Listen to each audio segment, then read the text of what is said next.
Diminutive. Now before starting, please give this video a like and subscribe to the channel if you want more videos like this. Now let's get into the fanfic. Izuku couldn't lie if asked had he ever thought about having his mother's quirk. Typically, on the nights when he'd stare up at his ceiling, the gentle caress of sleep evading him, he'd wonder what it was like to have the different quirks he witnessed on a daily basis. Obviously, his sweet and caring mother displayed her quirk the most, simply because he saw her regularly. And while she had tried to hide it from him at first, in fears of upsetting him, she eventually found he was more fascinated with quirks than he was jealous that he didn't have one. He imagined secreting nitroglycerin. He imagined being able to extend his fingers to insane lengths. And, of course, he imagined having limited telekinesis, like his mother. To be honest, he wasn't really sure what his variation of the quirk would have been like had he inherited her quirk. Typically, offspring didn't take the exact quirk from their parents. It was usually a mix between the two genetic donors. In this case, his father's power was related to fire, so unless Izuku planned on levitating fire toward his body, he simply imagined being able to levitate something like metal objects, or perhaps medium-sized objects as well as small ones. He'd never imagined that he might have inherited his mother's quirk in a different sort of manner. "Are you all set for class?" Kota sighed, stubbornly tugging on the strings that dangled loosely from his backpack in a vain effort to channel his embarrassment. "I'm fine," Kota emphasized, looking anywhere but at the young man fussing over him. It wasn't that he disliked the attention. In fact, if the man shifted his attention anywhere else, Kota would likely get jealous and do what he could to regain that lost focus. He just wasn't sure what to do when the attention was directly on him. Izuku blinked in surprise at Kota's stubborn reply, but then smiled as he saw the young boy peek at him from under his hat he was so fond of. While Izuku wasn't positive that the school teachers would let Kota wear the hat indoors, he knew that if anyone would convince them, it'd be the little man in front of him. He had a way of endearing himself to adults, especially female adults. "You're not excited. It's your first day of primary school," Izuku said happily, trying to excite the child in front of him. It wasn't working quite as well as the third-year student of the prestigious UA wanted, but it wasn't having any opposite effects either, so he'd just keep trying. "That's a huge step." "I know," Kota mumbled. He looked down, suddenly finding more interest in the carpet beneath him than anywhere else. I'm not sure what to think." There was a silent statement that went unsaid. Kota wasn't sure how he'd fit in, seeing as how he was an orphan. It was common knowledge that children that came from different backgrounds often struggled to adapt, because many young kids could be very judgmental. It didn't help that sometimes it only took one slip of the tongue for a child to be ostracized, much like Izuku had been when he was revealed to be quirkless. Even now, Izuku wouldn't lie if he was asked if he was nervous for young Kota. The hero in training was completely aware of how school could go for someone that wasn't the same as the other kids. He was scared, nervous, and anxious for Kota, but he was also excited. Regardless of how primary school went for Izuku, he knew he'd gained a lot from it as well. And, for what it was worth, it had its moments. "Hey," Izuku said quietly. He gently lifted Kota's head with his hand and smiled softly. "I know you're scared. It's okay to be a bit nervous." "I'm not nervous," Kota said defiantly. But even as he spoke the words, his eyes spoke differently, and he trembled ever so slightly. His words wavered at the end, and before he knew it, his defiance melted away in the face of the truth. "I don't want to let my parents down." Izuku studied the young son of the once famous water hose heroes. He'd only physically grown a little in the 2 years since he'd been raised by Sasaki, but mentally, he'd changed so much since the first day Izuku had run into him. Whereas he was jaded and opposed to heroes as a whole, he was now enamored and enthralled by their existence, and wanted to get to know them so much more than before. It had helped that the man that slaughtered his parents was now safely contained in a secure prison, destined to wait out the rest of his days within the guarded walls of the secure facility. His personality had done a complete flip since then, as well. He no longer played his loner routine,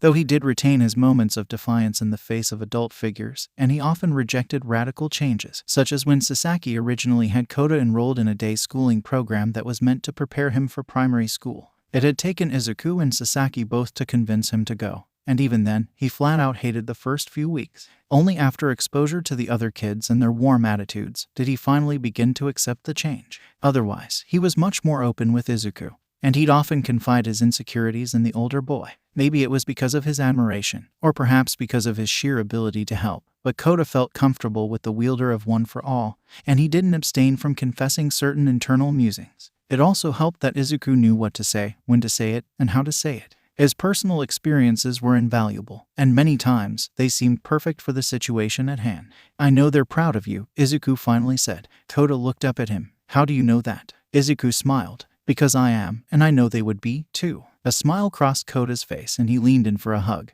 to which Izuku returned happily. The little boy sniffled, but otherwise kept himself composed. The only thing he hated doing was crying. He'd done it during the fight with Muscular those 2 years ago, and afterward, he'd made it a goal to avoid crying in front of people. They love you. Nothing you do will change that, Izuku whispered quietly. Thanks, Deku. Izuku pulled back, a large grin across his face. That's my hero name. You're only supposed to call me that when I'm wearing my costume. Why, you're always my hero, Kota admitted quietly, and for a moment, time stopped for Izuku. It was the first time he'd heard that from the little boy. Izuku felt his heart almost melt at the words, but did his best to pull himself together. Heroes didn't cry, he told himself as the tears prickled at his eyes. It had taken Aizawa blandly scolding Izuku for crying at certain events for him to finally decide to control his active tear ducts. Even now, he still had difficulty with it. Hey, so, finish your breakfast. He stood up to his full height. I'm gonna go check on Eri, then we'll go. Kota pouted, but obliged. The young boy didn't dislike Eri. He just didn't particularly enjoy how she managed to snag some of Izuku's attention.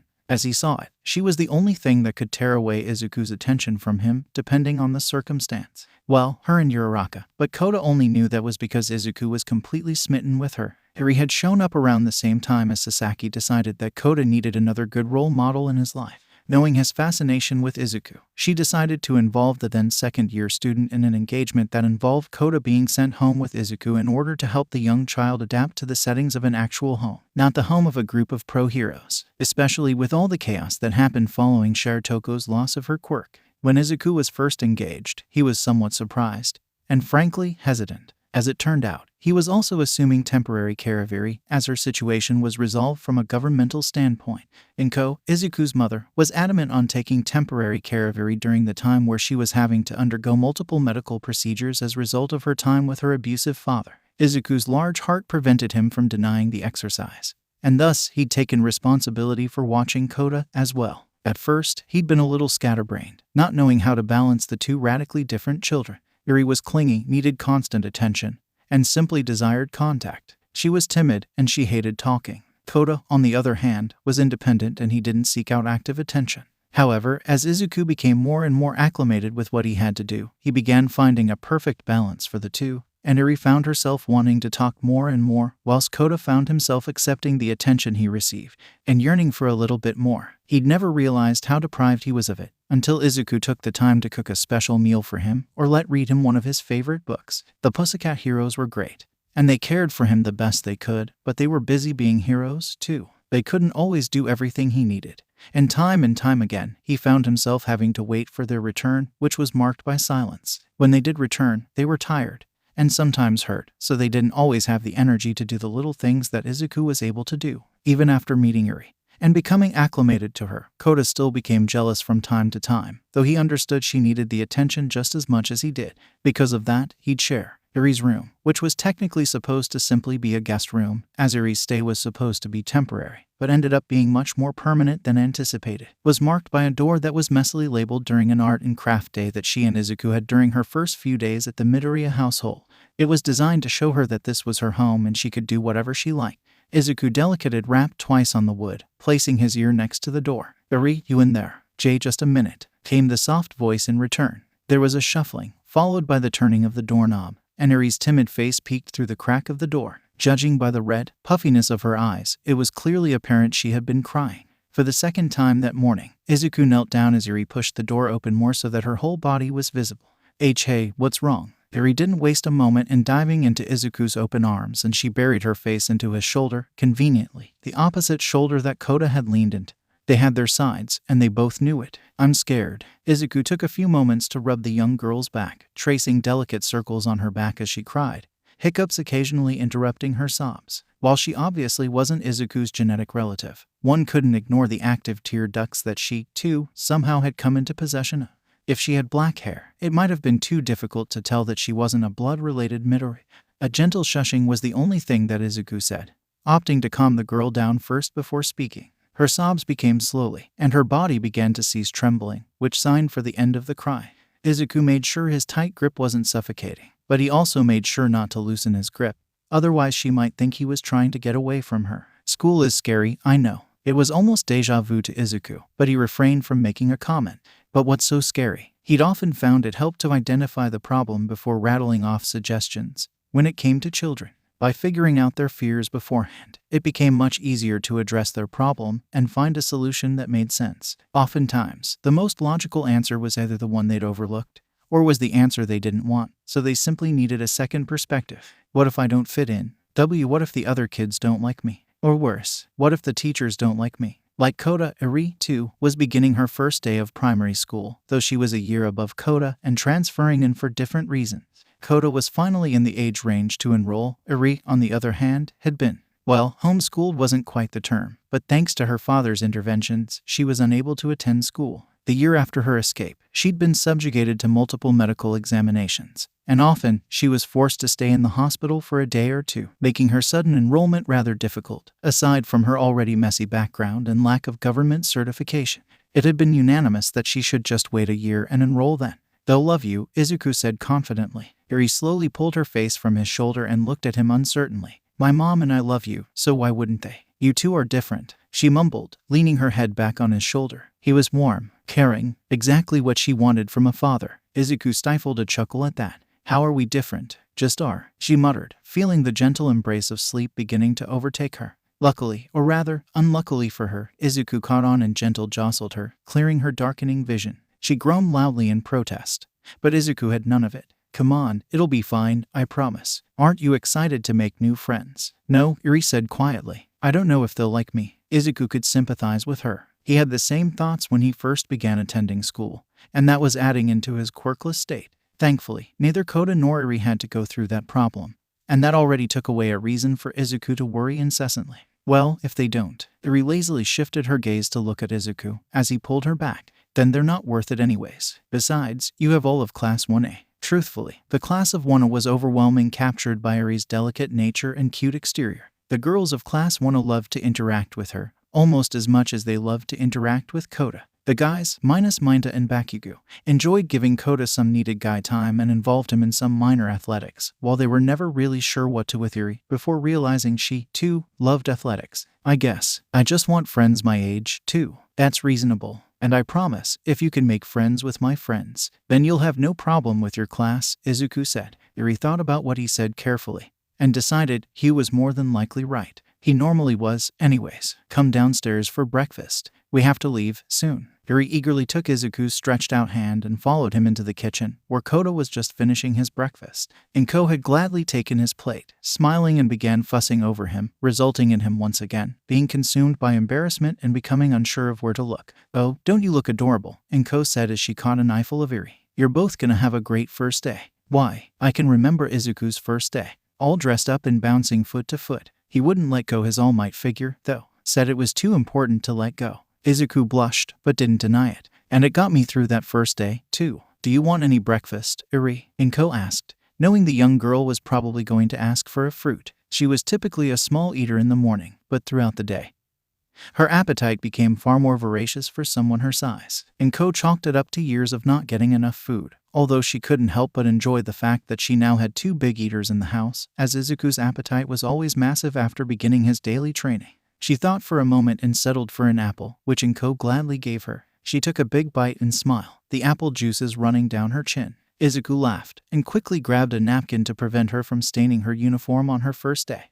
While no other student would care, the teachers would probably make a remark to him when he went to drop them off, and that was the last thing he wanted. They very likely already remembered him from his time at school. He didn't need to give them a reason to dislike him now. "You guys ready?" Izuku asked, holding out his hands. Immediately, the duo went and gripped his scarred hand. For some reason, it was their favorite hand, though Izuku had yet to figure out the reason behind that. They exchanged a look, and Koda reluctantly switched arms, but not without scowling lightly at Eri, who in turn buried her head into Izuku's elbow. He laughed, a sweat drop running down his head. He might not have inherited his mother's quirk, but he somehow had gained the attraction of other small things. In this case, he couldn't have been happier. Izuku loved his friends. After years of not having really anyone to call a comrade, Izuku took every opportunity to relish the warm feeling that spread through his chest when it came to having friends. It was a feeling unlike any other, and he'd long since dreamt of the days where he'd be able to go to the park and just enjoy the friendship and company of other people his age. Even as a third-year student, and having since gotten used to the idea of friendship, he'd never relinquished that grateful outlook he had, and he took careful precautions to make sure he never took them for granted, either. He was blessed and he knew it. That being said, There was one thing that he'd never really adapted to. I'm pretty sure he was staring at my butt while he was lifting me up. One of the only things he'd never gotten used to was the good-natured teasing that came with friends. That's not true. Immediately, Izuku countered the memory, knowing he was most certainly not staring at Mina's butt like she so proclaimed. I was making sure no one came from behind us. Mina smirked. If behind us, you mean my behind, then sure you were really watching behind us. Izuku flushed red and averted his eyes. He could feel the disapproving looks that he was getting from his two little companions. Eri was surprised and failing to contain a giggle, but she was also giving him the eyes of judgment that he was overly familiar with. He knew she'd have something to say later, and if he knew any better, it would come whilst his mother was around. She just had that special ability to out Izuku for anything he did. Kota, on the other hand, was sitting with his arms crossed and a disapproving look on his face, nearly shaking his head. Pervert, as she's lying. It didn't happen like that. He pointed at Mina with an accusatory look. But he knew, deep down, she'd already won, even if she admitted it was a lie. And judging by her sly smirk, she knew she'd won, too. Mina simply shrugged and took the victory. Come on, you guys know I didn't. All right, Izuku asked feebly, looking around the small picnic. Yaoyorozu was too invested in her sandwich to answer, so she shrugged and failed to offer any sort of retort. Takoyami, on the other hand, sighed and decided to throw the desperate boy a bone. He turned to the two children and calmly spoke. Izuku felt his spirits raise. Takoyami would clean this up, for sure. He probably did not do it on purpose. Or not. Mina burst out laughing, and even Yaoyorozu snorted in between bites. Izuku, pervert, Kota muttered again, averting his eyes as if he'd catch the pervert-ness. Eri snorted, but covered her mouth and shook her head, trying to feign disappointment. The hero in training fell back and sighed. He'd lost. Don't worry too much, Midoriya, I'd stare, too. Mina joked. Izuku felt his face flush again. But it didn't end there. Or were you thinking of someone else? Who's she talking about? Eri asked innocently. And in no one. Izuku near shouted. This picnic was starting to feel like a terrible idea. Takoyami smiled gently, containing his laughter as he watched Midoriya frantically deny accusations from Eri, as well as try to win back Kota's approval. While he'd failed to help Izuku in the long run, he knew that the green and black-haired boy had a knack for getting himself into and out of trouble, so he'd somehow stumble his way free of the accusations. And, as figured, a solution presented itself as Yaoyorozu finished off her sandwich and let out a content sigh, patting her full belly. The taller heroine in training couldn't resist the urge to do something now that she'd filled her bottomless stomach, a result of her quirk using her fats as fuel. Come on you two, would you like to play something? Immediately, the two kids jumped at the opportunity to do something fun, though Kota was far less enthusiastic, if only to keep an image up. Eri, on the other hand, loved playing with the girls of Izuku's class as a result of the lack of a mother figure in her life. Izuku had noticed how her eyes lit up at any mention of potentially meeting up with one of the females from Class 1A. While there was something Eri loved about all of them, such as Mina's energy and playfulness, Achako's innocence, Jiru's taste and love of music and instrument, Hagakura's desire to braid hair, Tsuyu's cooking or Yaoyorozu's mother-like tendencies, she found herself wanting all of them in her life, not just one. And, because of that, Izuku did what he could to spend time with all the girls when they had free time. Typically, when hanging with Jiru, Kaminari was around and didn't mind hanging out with Kota, although the young boy was enthralled by Jiru's musical knowledge. And when Kaminari had noticed this, he began teaching Kota how to read music. He'd also promised to teach the young boy to play the drums. But Izuku was secretly hoping that was just an empty promise, or he may never get peace again. At first, it had been a little awkward for Midoriya to ask to hang out with someone independently, no matter who it was, and when Minda found out, he made a gigantic deal out of it, but eventually, it became somewhat normal for the third-year hero in training.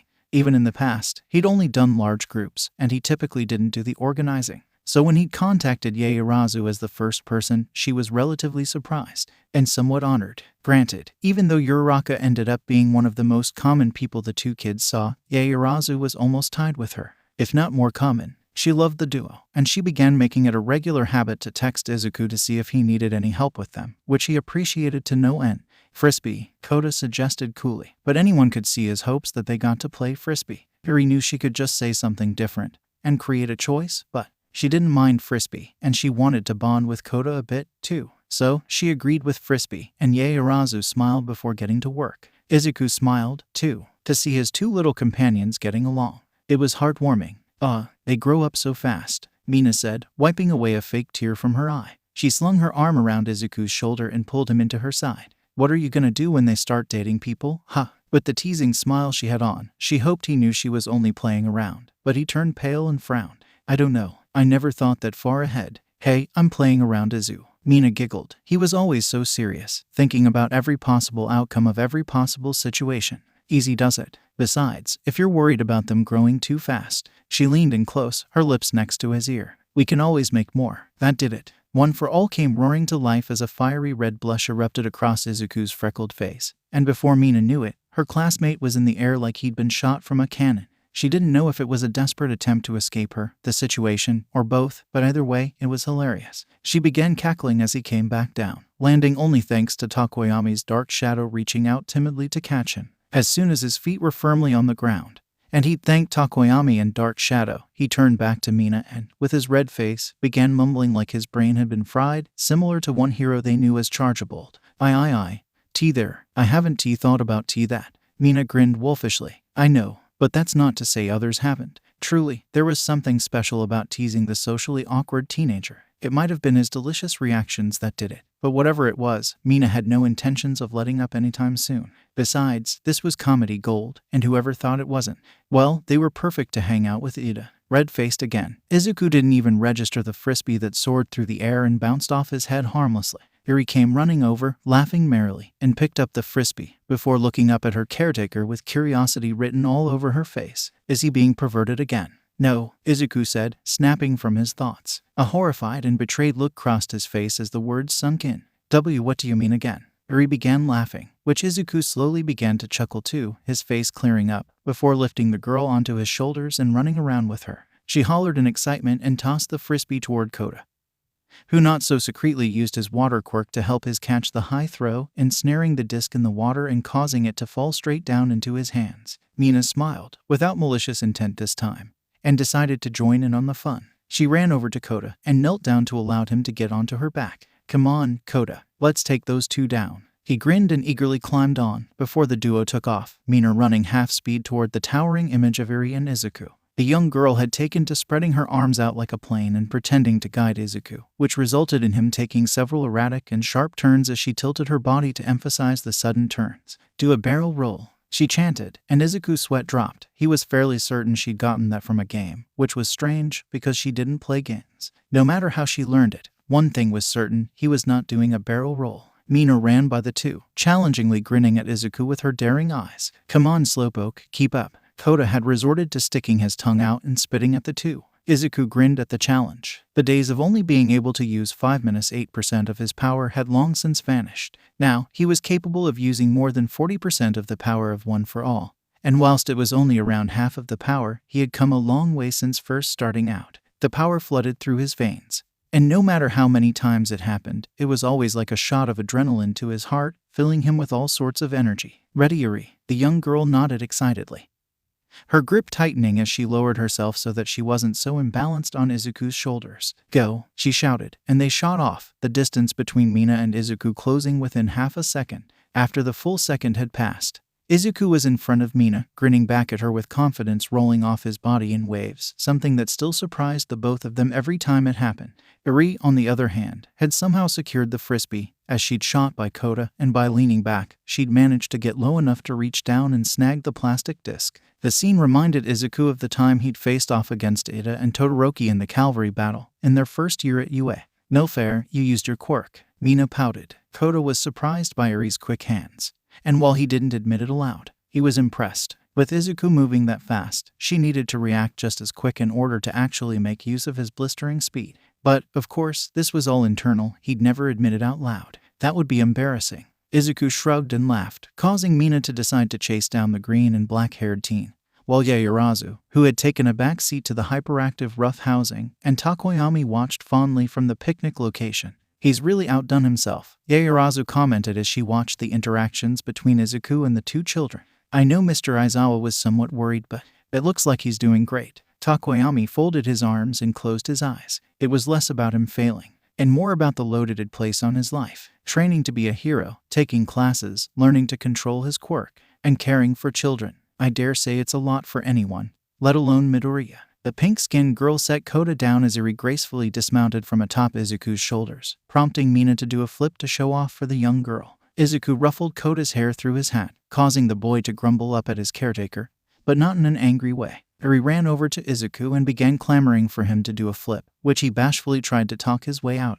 With Koda's encouragement, he sighed and got into position before doing a backflip. As he landed, he felt his balance shift, and he ended up falling backward, and Koda and Eri immediately were at his side. He laid up and began laughing, with the two little ones joining in his laughter, causing a large smile to grace Yaoyorozu's delicate features. I guess he was the most sensible pick from the very start, wasn't he? Yaoyorozu asked quietly. Takoyami nodded. He's the perfect example of tenderness and care, mixed with passion. His own experiences in growing, paired with his outlook in life, will benefit those two for years to come. He was the most suitable pick. The two were silent before. I wonder who will call him their father first. I bet on Koda. Yaoyorozu glanced at Takoyami with skepticism written all over her features. Seriously, Dark Shadow and I never lose a bet. I'm not going to bet on personal matters, Yaoyorozu said confidently. 500 yen. Her resolve crumbled at the opportunity.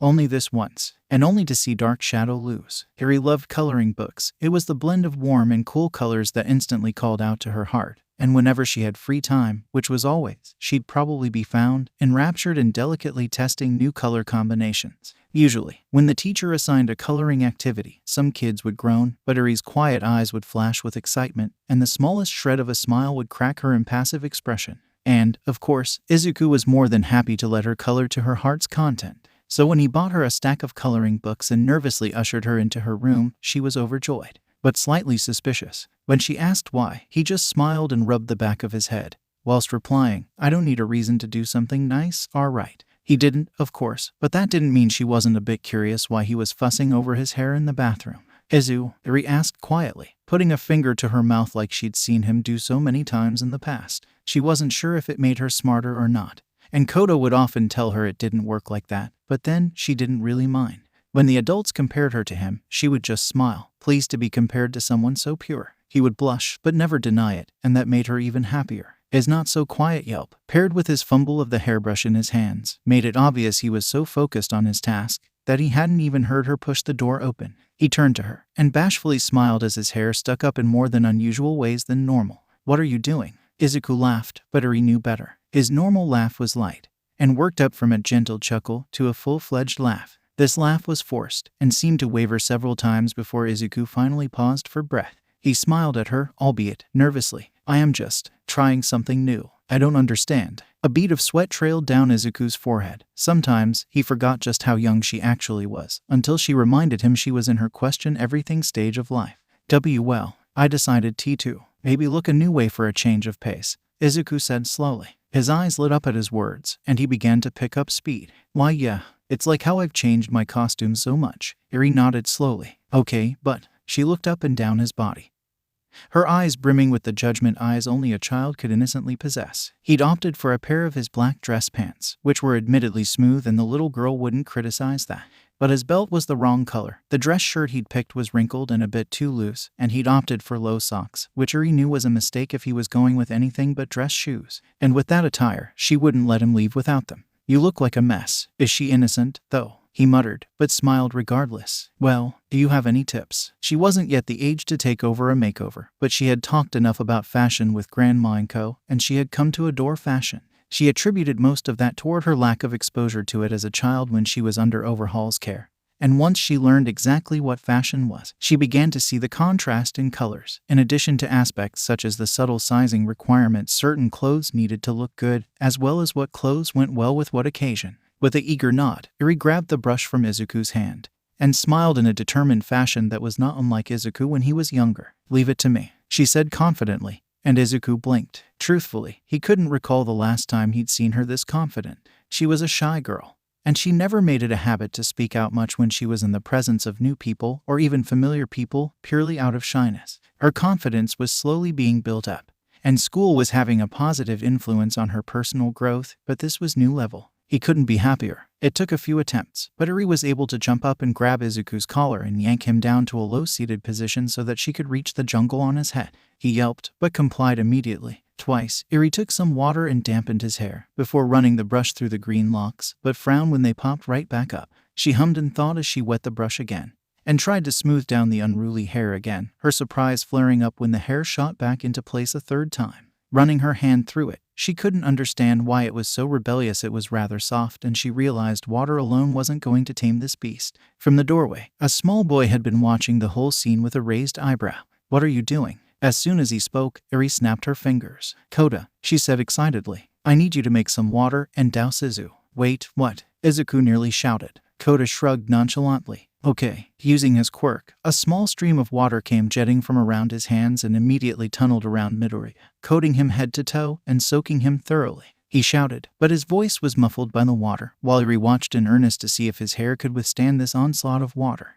That should be good," Eri advised, and Kota complied, halting the stream of water and stuffing his hands in his pockets. 1 second passed, then another second, and a third second, and then, Eri exclaimed as all of Izuku's drenched hair popped exactly back into its previous style. That's, Kota just watched in partial amusement. "You guys are being weird." Folding her arms, Eri huffed, a rare look of frustration on her face. "Not fair," she muttered. All the while, Izuku was just shivered and dripped wet, a look of shock still plastered on his face. "Okay, so that didn't work," Eri mused, looking over the newly dressed Izuku. She had been disappointed the pants were soaked, but thankfully, he'd had a second pair in his possession, and they managed to look just as good. The young girl hadn't hesitated to change the style of his shirt he was wearing previously, opting for a soft teal dress shirt with a black sports jacket he'd pulled out. She wasn't quite sure why he was so insistent on the sports jacket, especially since the whole style change was such an abrupt, strange thing for the usually combat-oriented young man to think about.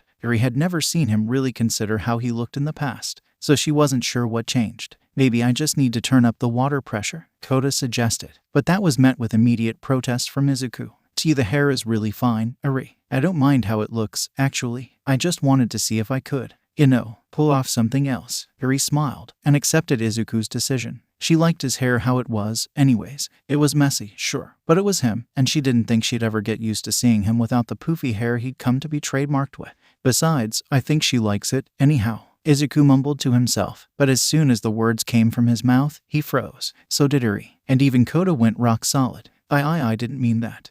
"She," Kota shouted. "You have a date." Eri squealed excitedly. Wait," Izuku stammered, but it was too late. The damage had been done. "Who?" Kota asked loudly. Eri would pretend she didn't notice the glimmer of excitement in his eyes, at least for now. She knew how much having a mother meant to her foster brother. They were both grateful for Izuku's kind and caring disposition, and his fatherly instincts were as impressive as his combat ability, something that shocked nearly everyone from his class, as well as those outside his class, from what Eri had heard. They'd known Izuku grew up without a father, and because of that, he'd relied entirely on his mother, which she was completely okay with. And it showed, because he was able to do everything a father should do, while also supporting them in the ways a mother should. Obviously, he couldn't do everything, but as time went on, Eri, and eventually Kota, realized they didn't need that extra stuff with how much tender love Izuku poured out to them daily. They were more than happy with just him, if that's what it came down to. But the both of them had the occasional dream at night where they'd have a full, functioning family like the ones on television. Sometimes, in school, Eri would hear about her classmates and how they were hanging out with both of their parents and doing some fun, family-oriented activity. Obviously, there were several problems with this in Eri's case, with how her father was training to be a professional hero, for one, which meant he also had homework and studying to do during these free times. At the end of everything, Eri couldn't help it, she just wanted to know what it was like to have a mother. "I won't say," Izuku said, before folding his arms and turning away. Eri giggled. Her dad could be really funny sometimes with his antics. "Okay," Kota said simply. Izuku frowned. Something was up. "I'll just ask Grandma." "What?" A doorbell, followed by a knock, silenced everyone as Izuku paled instantly. Two sets of eyes slowly turned to stare at Izuku as sweat began to slide down his face like rain down a window as his eyes widened and his jaw clenched from fear. Eri felt a wave of sympathy wash over her, and she gently grabbed Izuku's larger, scarred hand. He immediately stopped sweating and looked at her in surprise, but didn't say anything. "You'll treat her great. There's nothing to worry about." Kota nodded in agreement. "Why yeah,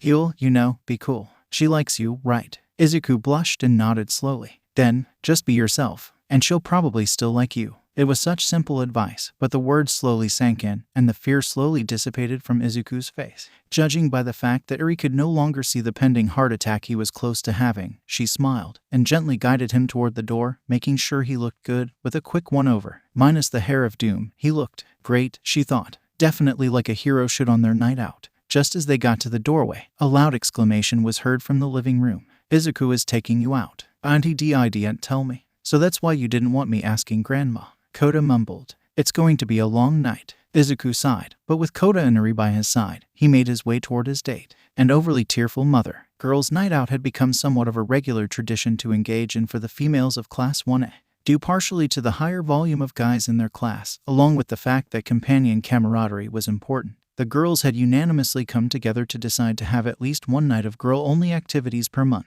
Studies made it harder to find a good night to go out late, but every month there was that one weekend day that just fit perfectly into their planners. Typically, it involved going out to a neutral site, such as a karaoke bar, or a nice restaurant, or maybe even a performance or movie, just something that got them together and able to talk and hang out without the lingering fear of Mineta trying to sneak a lewd picture of them in some sort of compromising position. Yaoyorozu, especially, was glad to be away. On this particular night, they'd opted for investigating an ongoing festival, in hopes of maybe enjoying it enough to bring a boy back with them on a later date. Between the music, the delicious hot foods, the beautiful, if not slightly cold, weather, and the welcoming atmosphere, the festival turned out to be one of the best ideas they'd had so far, regardless of any secondary intentions. I think Kirishima would fit in so well there. Hagakure mused aloud and swishing her kimono as she spoke, conveying her body language. He's an older-fashioned kinda guy. That's true, Mina said with a finger to her chin. Could you imagine someone like Bakugo there? All the girls had the image of the ill-tempered explosion user dressed in an elegant kimono for the peaceful, reserved festival, and his face breaking out into a nasty snarl with miniature explosions detonating in his palm.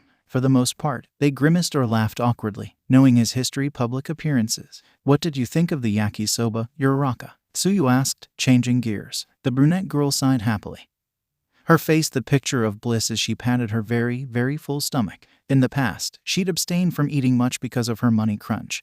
But after a scolding from Midoriya, she learned that to become more powerful, she needed food in her system to do so, and since then, she didn't hold back. It was delicious. If you want to know how certain foods tasted, just ask Yamomo, Mina said with a teasing smirk. The long-haired girl blushed, but smiled. She had, what? One of everything. Yaoyorozu was quick to protest. I feel that you should indulge the hard work that those men and women put forth. Besides, my quirk runs off of the fats in my body, so it's only natural that I'd want to engage with the better options in life. So that meant the entire festival? Hagakure asked innocently, inciting a blush from the tall girl and a chuckle from the others. Jiru, however, was silent, and even paused at one point, halting her steps as her earjacks delicately twitched in their hanging position. The small gaggle of girls had just gotten back to the dormitories but hadn't yet entered. Mina was the first to notice, and the first to say something as she read the look of confusion that slipped its way onto Jiru's face. With her advanced, sensitive hearing, Jiru was typically privy to information that people wanted to keep private,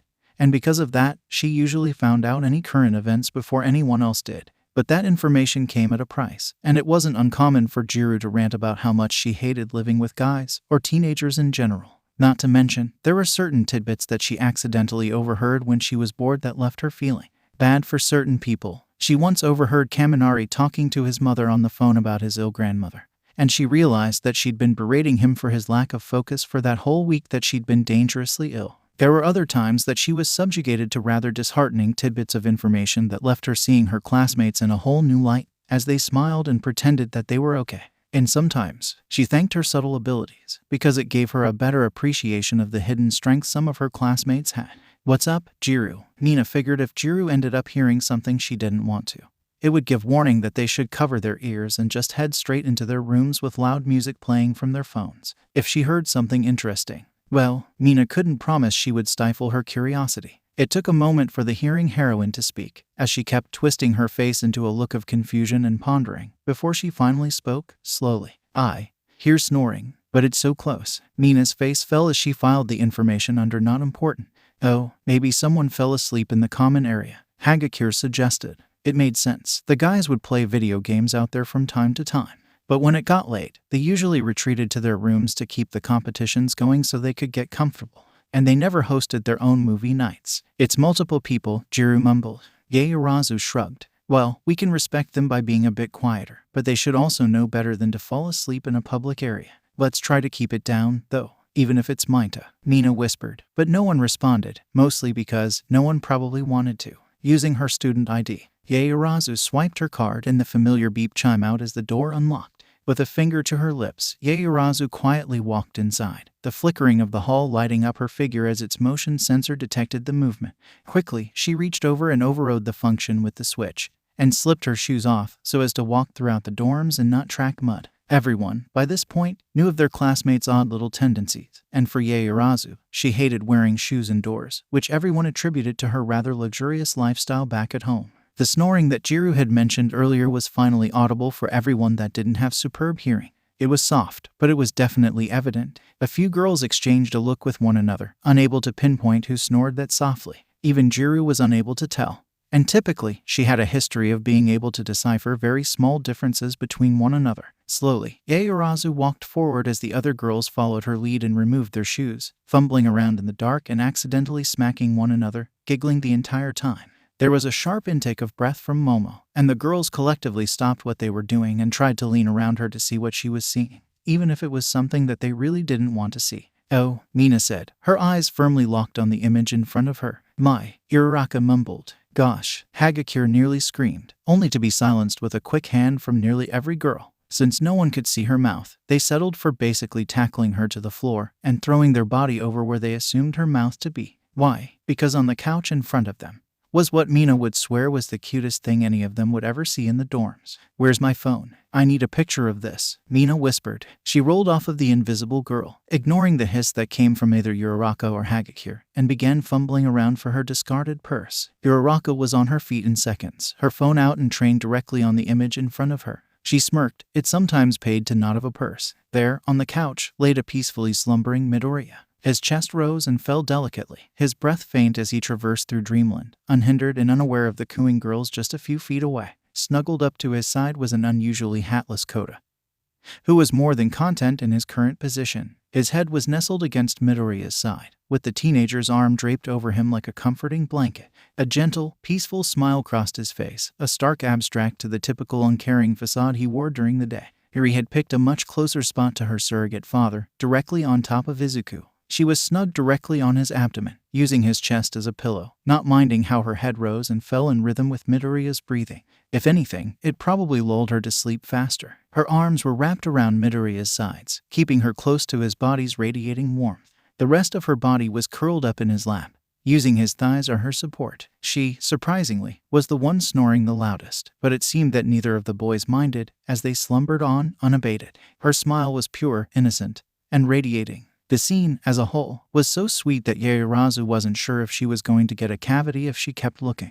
Her heart fluttered and she brought a hand to her mouth as she quietly observed the trio. At one point, Eri yawned, and despite the fear that she was going to wake up, she just readjusted slightly and brought one of her hands to her head and nuzzled into Midoriya's chest further, sending another wave of butterflies throughout Yaoyorozu's belly. Tsuyu, on the other hand, felt a pang of homesickness strike her as she recalled the memories of her siblings falling asleep with her in similar ways. It was something she'd come to miss when she began living at UA, and seeing something so similar to her past brought back strong memories. Nonetheless, she smiled softly. It was rare to see the entire family get along so quietly when it seemed like their life was full of shenanigans. "I guess that's why I didn't know who was snoring," Jiru whispered offhandedly. She, also, was not immune to the tender scene between the two kids and their adoptive father. Admittedly, she hadn't seen much from the trio, as she was usually busy after classes with her music, or with private lessons and using her quirk from present mic. However, she made it a goal to get to know the children a bit better. She just never saw Midoriya interact with the children as common as Uraraka or Yaoyorozu.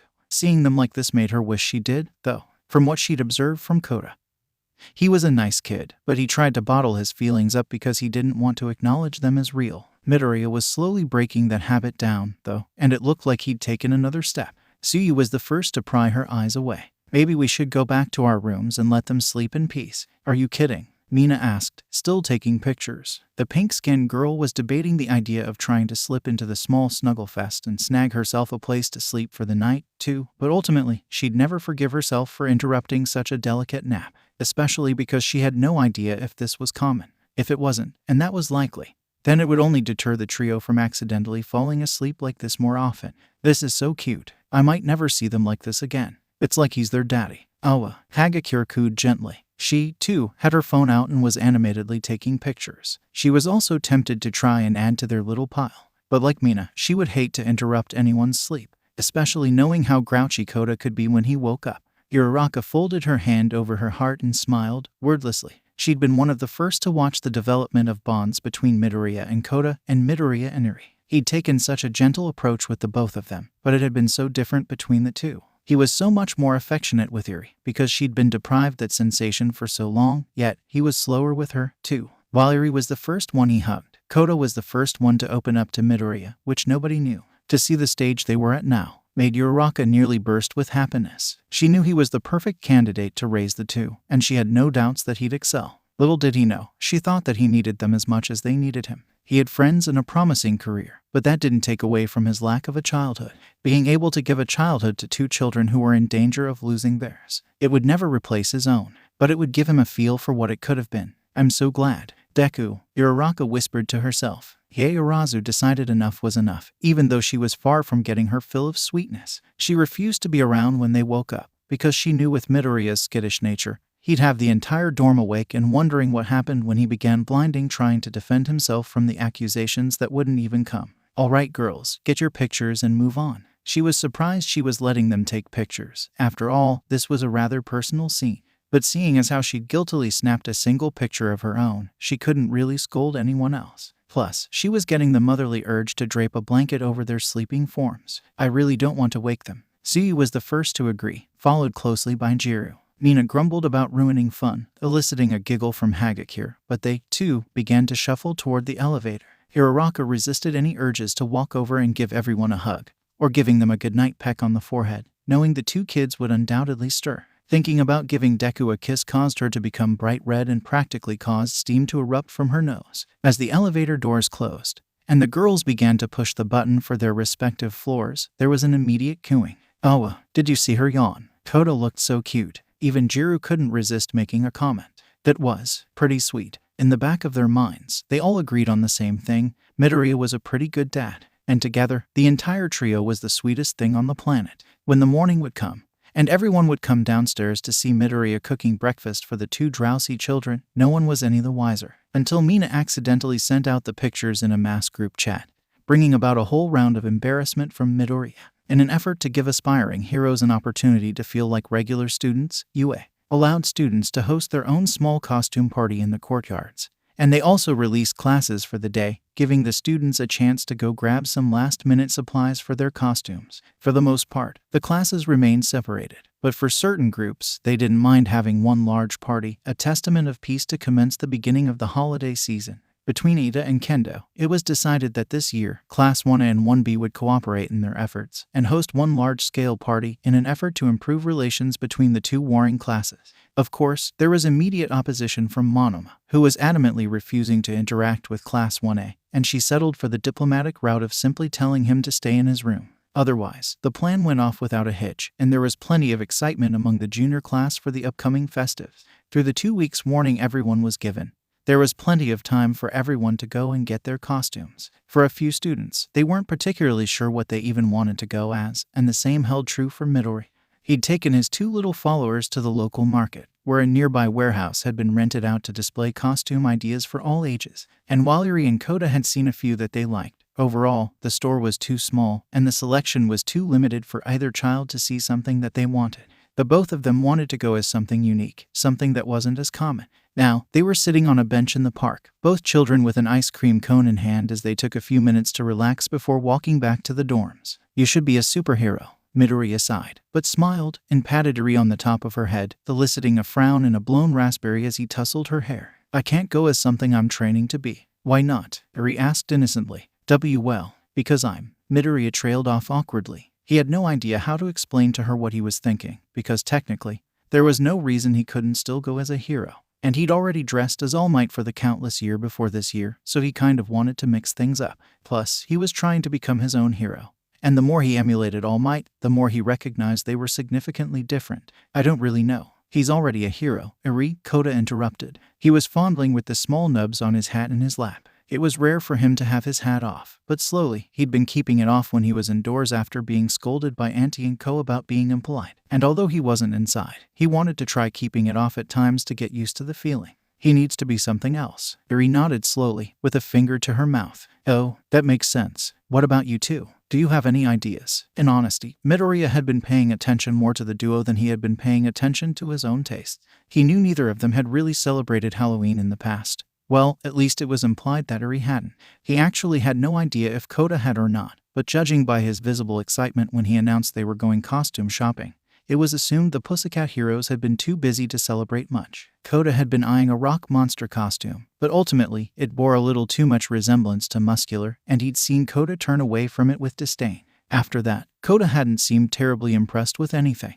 Eri, on the other hand, was enamored with a fairy costume and a fiery devil costume, but she decided against the two after some intense internal debate. Truthfully, with her flowing snow-white hair, he believed she'd pull off a fairly good devil look, but he also wanted her to pick what she wanted. I have an idea. Kota's stutter caught Midoriya's attention.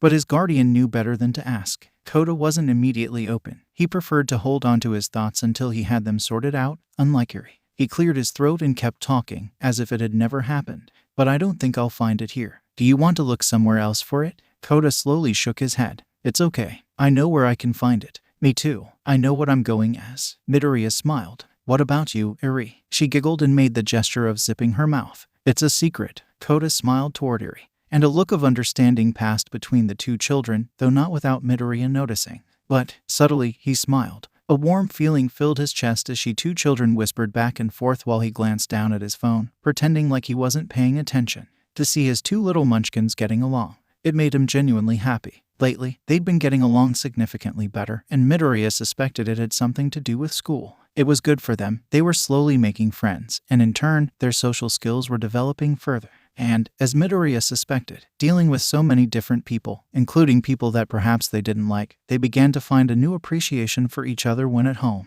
His phone lit up with a text message from Uraraka, which he quickly popped open. Are you busy? No, what's up? He replied. A gentle autumn breeze danced through the small park in the midst of the city square, bringing with it cooler temperatures and a few scattered, multicolored leaves, drawing Eri and Kota instinctively closer to a heat source, which turned out to be Midoriya. It was practically subconscious at this point, with the green-haired boy readjusting so that the two could nestle into his side. Even with the ambience of the city all around them, the trio felt like they were in their own personal world. Maybe ask Momo, Kota whispered gently to Eri. If the young boy thought that by leaning over Midoriya's lap would help mask his voice, then Midoriya would need to talk to him about stealth. But he continued to pretend he couldn't hear the two plotting away. Whatever it was that they wanted, he knew better than to rain on their parade. Another buzz emitted from his phone. And this time, Midoriya did let himself get distracted. A few of us were going to make some spooky snacks if you wanted to come back and help. Yeah, he smiled in earnest. The first time he'd made Western-style Halloween snacks with his classmates.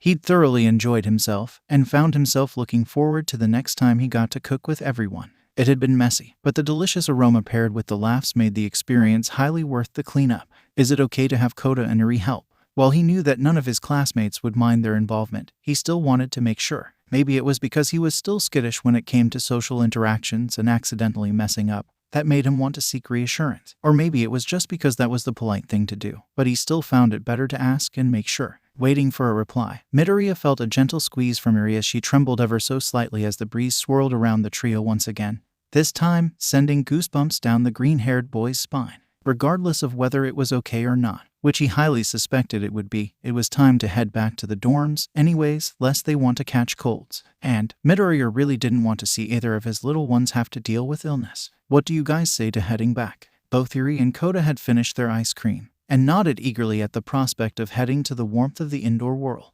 Midoriya realized he'd have to check the weather from here on out, otherwise he'd be playing doctor more than he liked. A vibration alerted Midoriya to a text back, and he smiled when he read it. Definitely, an idea occurred to Midoriya, and he smiled softly. You know, if we get back fast enough, we can probably make some snacks. Come on, Slowpoke, Kota urged, beginning to run ahead once he heard the prospect of sweets. Eri giggled loudly, tugging on Midoriya's arm. Izu, run. The night of the Halloween party came, finally, and for Class 1A it couldn't have come sooner, marred by test after test. Followed by the increasing workload of preparing for graduation, the entirety of the student body was wearing down day by day. It almost seemed like a miracle that they'd gotten a day off, and several students used the free day to sleep as late as they could without sleeping the whole day away. Eri, surprisingly, was a late riser, something that Midoriya hadn't exactly expected.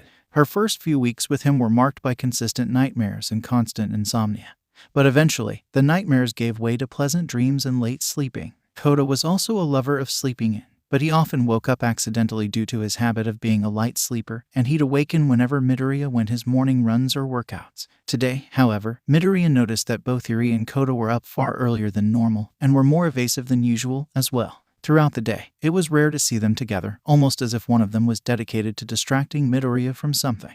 He hadn't the foggiest idea where the other little one was, but he decided to accept that he should let them go through with their plans, and he'd just ask later after the party. "Why, you stole my costume." "No, you stole my costume." Midoriya's sweat dropped as Kirishima and Tetsu immediately pointed at one another, a look of disbelief on each other's face as they somehow had decided on identical costumes. They'd both opted to dress as kung fu warriors, because, as Kirishima said, he was an unmovable man, and there was nothing manlier than warrior of the body. "That's actually impressive," Ajiro said quietly, scratching at the back of his head in amusement. He'd opted for dressing as some orcish-looking creature, letting his tail hang limply and drag on the floor ominously. Hagakure bounced up to Ajiro animatedly, wearing chains around what seemed to be her wrist and ankles. They dangled in midair, casting the illusion of her being a ghost. "I think they coordinated." "Oh, Hagakure." Ajiro took in her simple costume, but smiled at its simplicity, yet charming illusion. "I like your costume." She bounced in place happily, rattling the chains against one another as she presumably clapped her hands. "Thank you. I'm like a ghost." Oh, part of Midoriya recalled what Ishido had once said about the two of them needing to just get together already, and he smiled softly as he watched them interact. Ajiro was honorable. That much became obvious after the first sports festival, but if nothing else, he was kind and attentive. Hagakure, in a moment of unusual sorrow, had once admitted to Midoriya that she disliked her quirk, because it became hard for her to feel like she was part of anything. He'd comforted her, and she later admitted the same thing to Ajiro, bringing them just a tad closer than before. Wow, Izui froze. He knew that flirty tone. "You look delicious." Like he was impersonating a pole, he stood ramrod straight, and as slowly, Midoriya turned around, catching the amused eye of Ishido. Her costume was very simple. She had red shoes on, and wore a pink jumpsuit that practically blended into her skin, making her appear nude at first, sending Midoriya into a blushing fit. He barely noticed her star wand, or the hammer latched onto her back. Ishido." He tried to block his vision to Ishido's amusement, her laugh jingling lightly in the crisp autumn air, sending an odd flutter through Midoriya's heart. She grinned widely and grabbed Midoriya's wrists, moving his hands from in front of his face. "Relax, Deku-man, I'm clothed," she teased. To her word, she was clothed, it just didn't exactly seem that way. But as he actually looked, he could notice the subtle differences in pink, with her leotard being a darker pink. She also had 2 pink blush marks on her cheeks, obviously put there via makeup. She cocked her hip to the side and crossed her arms, smirking as she noticed Midoriya taking in her costume. "Someone's been caught staring," Kaminari said from behind, grinning widely, slinging an arm around Midoriya's shoulders. He was dressed as a classic Western comic hero, Static Shock, and looked fairly cool, in Midoriya's opinion. He laughed at Midoriya's flustered face. "Relax, it happens to all of us." Midoriya sighed in defeat, prompting more laughter from Ishido and Kaminari. "I was just trying to figure out her costume. I'm Kirby." Duh. Now that she mentioned it, he could see the resemblance. The only thing that messed up the image was her lack of being a round ball. "I gotta say, you pulled off that Spider-Man costume really well." He decided to become Spider-Man, simply because of the lore behind his existence, according to comics, as well as Iri's suggestion. He hadn't planned on going as a hero, but ultimately he procrastinated for too long and had to settle for a rather common costume. But he wasn't upset with going as Spider-Man. After all, the masked webslinger was considered one of the top heroes in his comics, a pure and true hero. The exact thing that Midoriya wanted to be. "Those tights are pretty tight," Ishido said with a teasing grin, but a sparkle in her eye. Before she could keep teasing, Kaminari noticed something. "Hey, where are Iri and Kota? I figured they'd be latched onto you." Midoriya put a finger to his chin and looked skyward as he tried to recall what he'd been told earlier. He didn't even notice Ishido freeze up and shoot Kaminari a warning look. "I think they're getting dressed. Still, they said they didn't want my help." "Awa, are the little ones all grown up?" Kaminari laughed as he pat Midoriya on the back, while the green-haired teen quietly thought to himself, there would be a time where they wouldn't need him anymore. Once they learned to harness their quirks in the best way possible, and they slowly grew into their teen years, they'd inevitably begin to branch off and rely more on their friends. Much like everyone at UA was doing. He was the lone exception. His mother was all he'd had for the greater part of his life. He couldn't bear to phase her out now. In all honesty, he wouldn't really be able to stray far from her, even in the far future. She just meant too much to him. But, at the same time, it was bound to happen. And he'd smile when he saw them do great things. They'd still love him. and it was only natural that everyone grow up eventually. He'd just have to make the most of the time he had now. Besides, he knew that they were still quite a few years from even trying to separate themselves from him. Yuri could barely sleep at night unless he was nearby, and Kota was still seeking reassurance like it was vital to his life. He smiled. No, they still needed him, and he'd be right there for them every step of the way. Whoa dude. A look of panic spread across Kaminari's face as he looked at Midoriya. I didn't. It was a joke. They're still, what he's trying to say, Mina said slowly and deliberately, shooting the yellow-haired boy a look that clearly meant shut your mouth, which he obliged by immediately. Is that you're raising them so well, and it shows by their comfort being away from you. Despite knowing that wasn't really what he meant, Midoriya smiled good-naturedly and rubbed the back of his head. Thanks, Ashido. But, it's okay. A genuine, full smile broke across Midoriya's face as he thought about how far the two children had come since falling into his custody. One day they'll be grown up. And, that's good. And he meant it. Maybe so. A pleased, and slightly, was that smugness. Voice came from behind Midoriya, and he turned to see Yaoyorozu, garbed neatly in a white lab coat with her long, silky hair jutting out wildly, unlike her usually stylish ponytail. She also had a pair of glasses on, though they lacked the lens. Finally, she had colored contact lens in, giving her the suggested look of a crazy scientist. But today isn't that day. From under her oversized coat, two smaller people emerged, both wearing the same costume. Midoriya's breath hitched and his emerald eyes widened as he went spiraling down memory lane, staring at the two doppelgangers in front of him. Even with the hood that draped slightly over her sapphire eyes, Midoriya easily deciphered Yuri's appearance and realized it was Kota next to her. They both had on Midoriya's original costume, the very same costume his mother had designed him back in his first term of UA, where he'd opted to go with the home look, instead of relying on the support companies to make him anything. From the makeshift knee pads, to the bunny ears he'd become somewhat famous for back when he'd sported them, to the signature red shoes that he still wore to this day. Their costumes even had his mouthpiece that he'd intended to be a crude impersonation of All Might's smile. Truthfully, it was almost like looking back in time at his younger self, and it made him feel strange, like a warm bubble had grown in his chest, and was spreading a gentle warmth throughout his body. What? Kota nervously scuffled the ground, unable to look his guardian in the eye. The party had long since gone quiet, everyone holding their breaths and quietly snapping pictures of the tender family moment. Even Class 1B realized the significance, and quieted down, watching the developing scene with amusement. Yuri coughed quietly, and spread her arms out slowly, slightly spooked by the sudden spotlight. It was as if a proverbial stage light was shining on the trio, and she was nearly sweating in the heat of the smoldering light. Duh.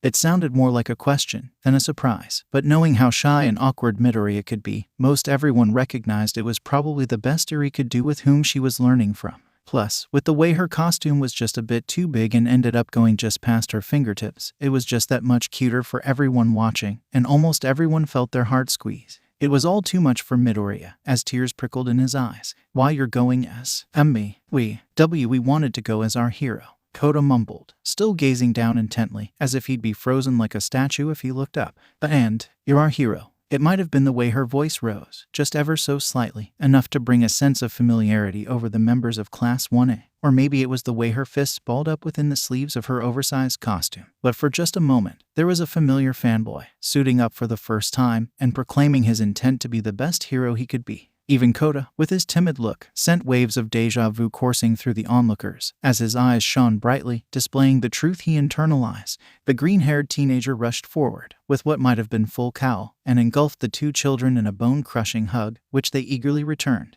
They all did their best to not cry, and no one knew who cried first, but upon the first tear, countless more joined it, as Midoriya sobbed for the two best kids anyone could ever have, and everyone could only laugh as they watched. Group hug, Uraraka claimed suddenly. She couldn't help but feel left out, and wanted to do something to show her joy at the sweet family display. Ashido laughed and nearly tackled Midoriya, who was kept upright by Shoji and was quickly followed by almost all of Class 1A minus a select few. Even Yaoyorozu decided to join in, and quickly found herself smothered by arms and shoulders, though she sighed good-naturedly and silently hoped Minta wasn't praying somewhere within the dogpile. Otherwise she'd have to scold him something fierce for displaying such perverse tendencies in front of children. All right, who's ready to bob for apples? Sato, where are all the sweets? Minta, if that was you, I swear it will not be pleasant. As the crowd broke off, Midoriya sighed happily, squeezing the two children to his side and placing a soft kiss to their hair. Under the moon, he spoke softly, causing the two to burrow into his side further.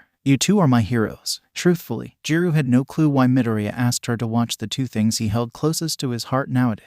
She admitted, yeah, she liked the little tykes, and she had wanted to get to know the duo better. But that was on a basis that wasn't this. She was completely unprepared to take care of a child, let alone two, all while being alone. I need to accompany Bubble Girl on this recon mission. If you don't mind, I'd really appreciate if you could watch Eri and Koda for the day. She didn't mind, but that didn't mean she was ready to do it, either. Eri was, for all intensive purposes, a timid kitten. Her eyes, wide and full of curiosity, shone brightly in the light, and between her and Midoriya's, it was hard to tell who had the more vibrant orbs. His emerald eyes were hard to say no to, but Eri's were near impossible. Her withdrawn tendencies when speaking only made her that much more difficult to say no to, and she was so soft-spoken that it seemed Jiro had to strain to hear her. On the flip side, Koda was easier to care for, but much more difficult, strangely enough. He was independent, still, and he had tendencies to brush off people that weren't Midoriya, which, unfortunately, was everyone, but as headstrong as he could be. He was terrible at masking his interest. He was smart and he wanted to learn, a trait he probably picked up from Midoriya, unwittingly. And, ultimately, it was only thanks to that little fact that Jiro was able to bond with the two at all. She decided to let Eri draw, something Midoriya adamantly recommended for the snow-haired girl to keep her from becoming overwhelmed without his presence, and Koda seemed plenty invested in his homework he was doing. So the sound-based heroine plugged one of her earjacks into her phone, and idly twirled the other while she carefully constructed the sentences that Present Mike had assigned the class for homework. She scowled. English was her least favorite subject, to the surprise of most of her peers. While it wasn't hard, per se, most of the words had multiple meanings, and she struggled to spell them based on how they sounded. She could hardly imagine any person growing up with the language. It was insane. She leaned back in her seat, sighing loudly and trying to keep from blasting the paper in front of her with a good few sound waves. While it would do very little, it would feel good, and just the prospect of that was tempting. From the corner of her eye, she spied Koda's attention diverted from his homework, and she turned in her chair to get a better look at what he was focused on. She followed his gaze toward her Jackson guitar, and she smirked. So the kid had a little music in his soul? Ha! Hey! Koda's gaze suddenly shot toward Jiro, and his eyes averted to the ground, as if he was ashamed to be caught. She frowned. Relax. You ever played? Koda slowly looked up, but kept his eyes diverted. No. She rolled her eyes. He could give her a little more to go off of, couldn't he? This was just as hard for her. Not everyone was a goody-goody like Midoriya. Simir, she said, standing up and popping a few of her joints. She sighed, this time in pleasure, as she loudly cracked her back, filling the room with almost a shotgun-like sound. She walked over to the royal blue wonder she'd come to dedicate most of her spare time to, and gently picked it up from its stand, making sure the amp cord was unplugged before she moved it. Koda slowly stood up and awkward stood by her as she sat on the edge of her bed. She snorted softly.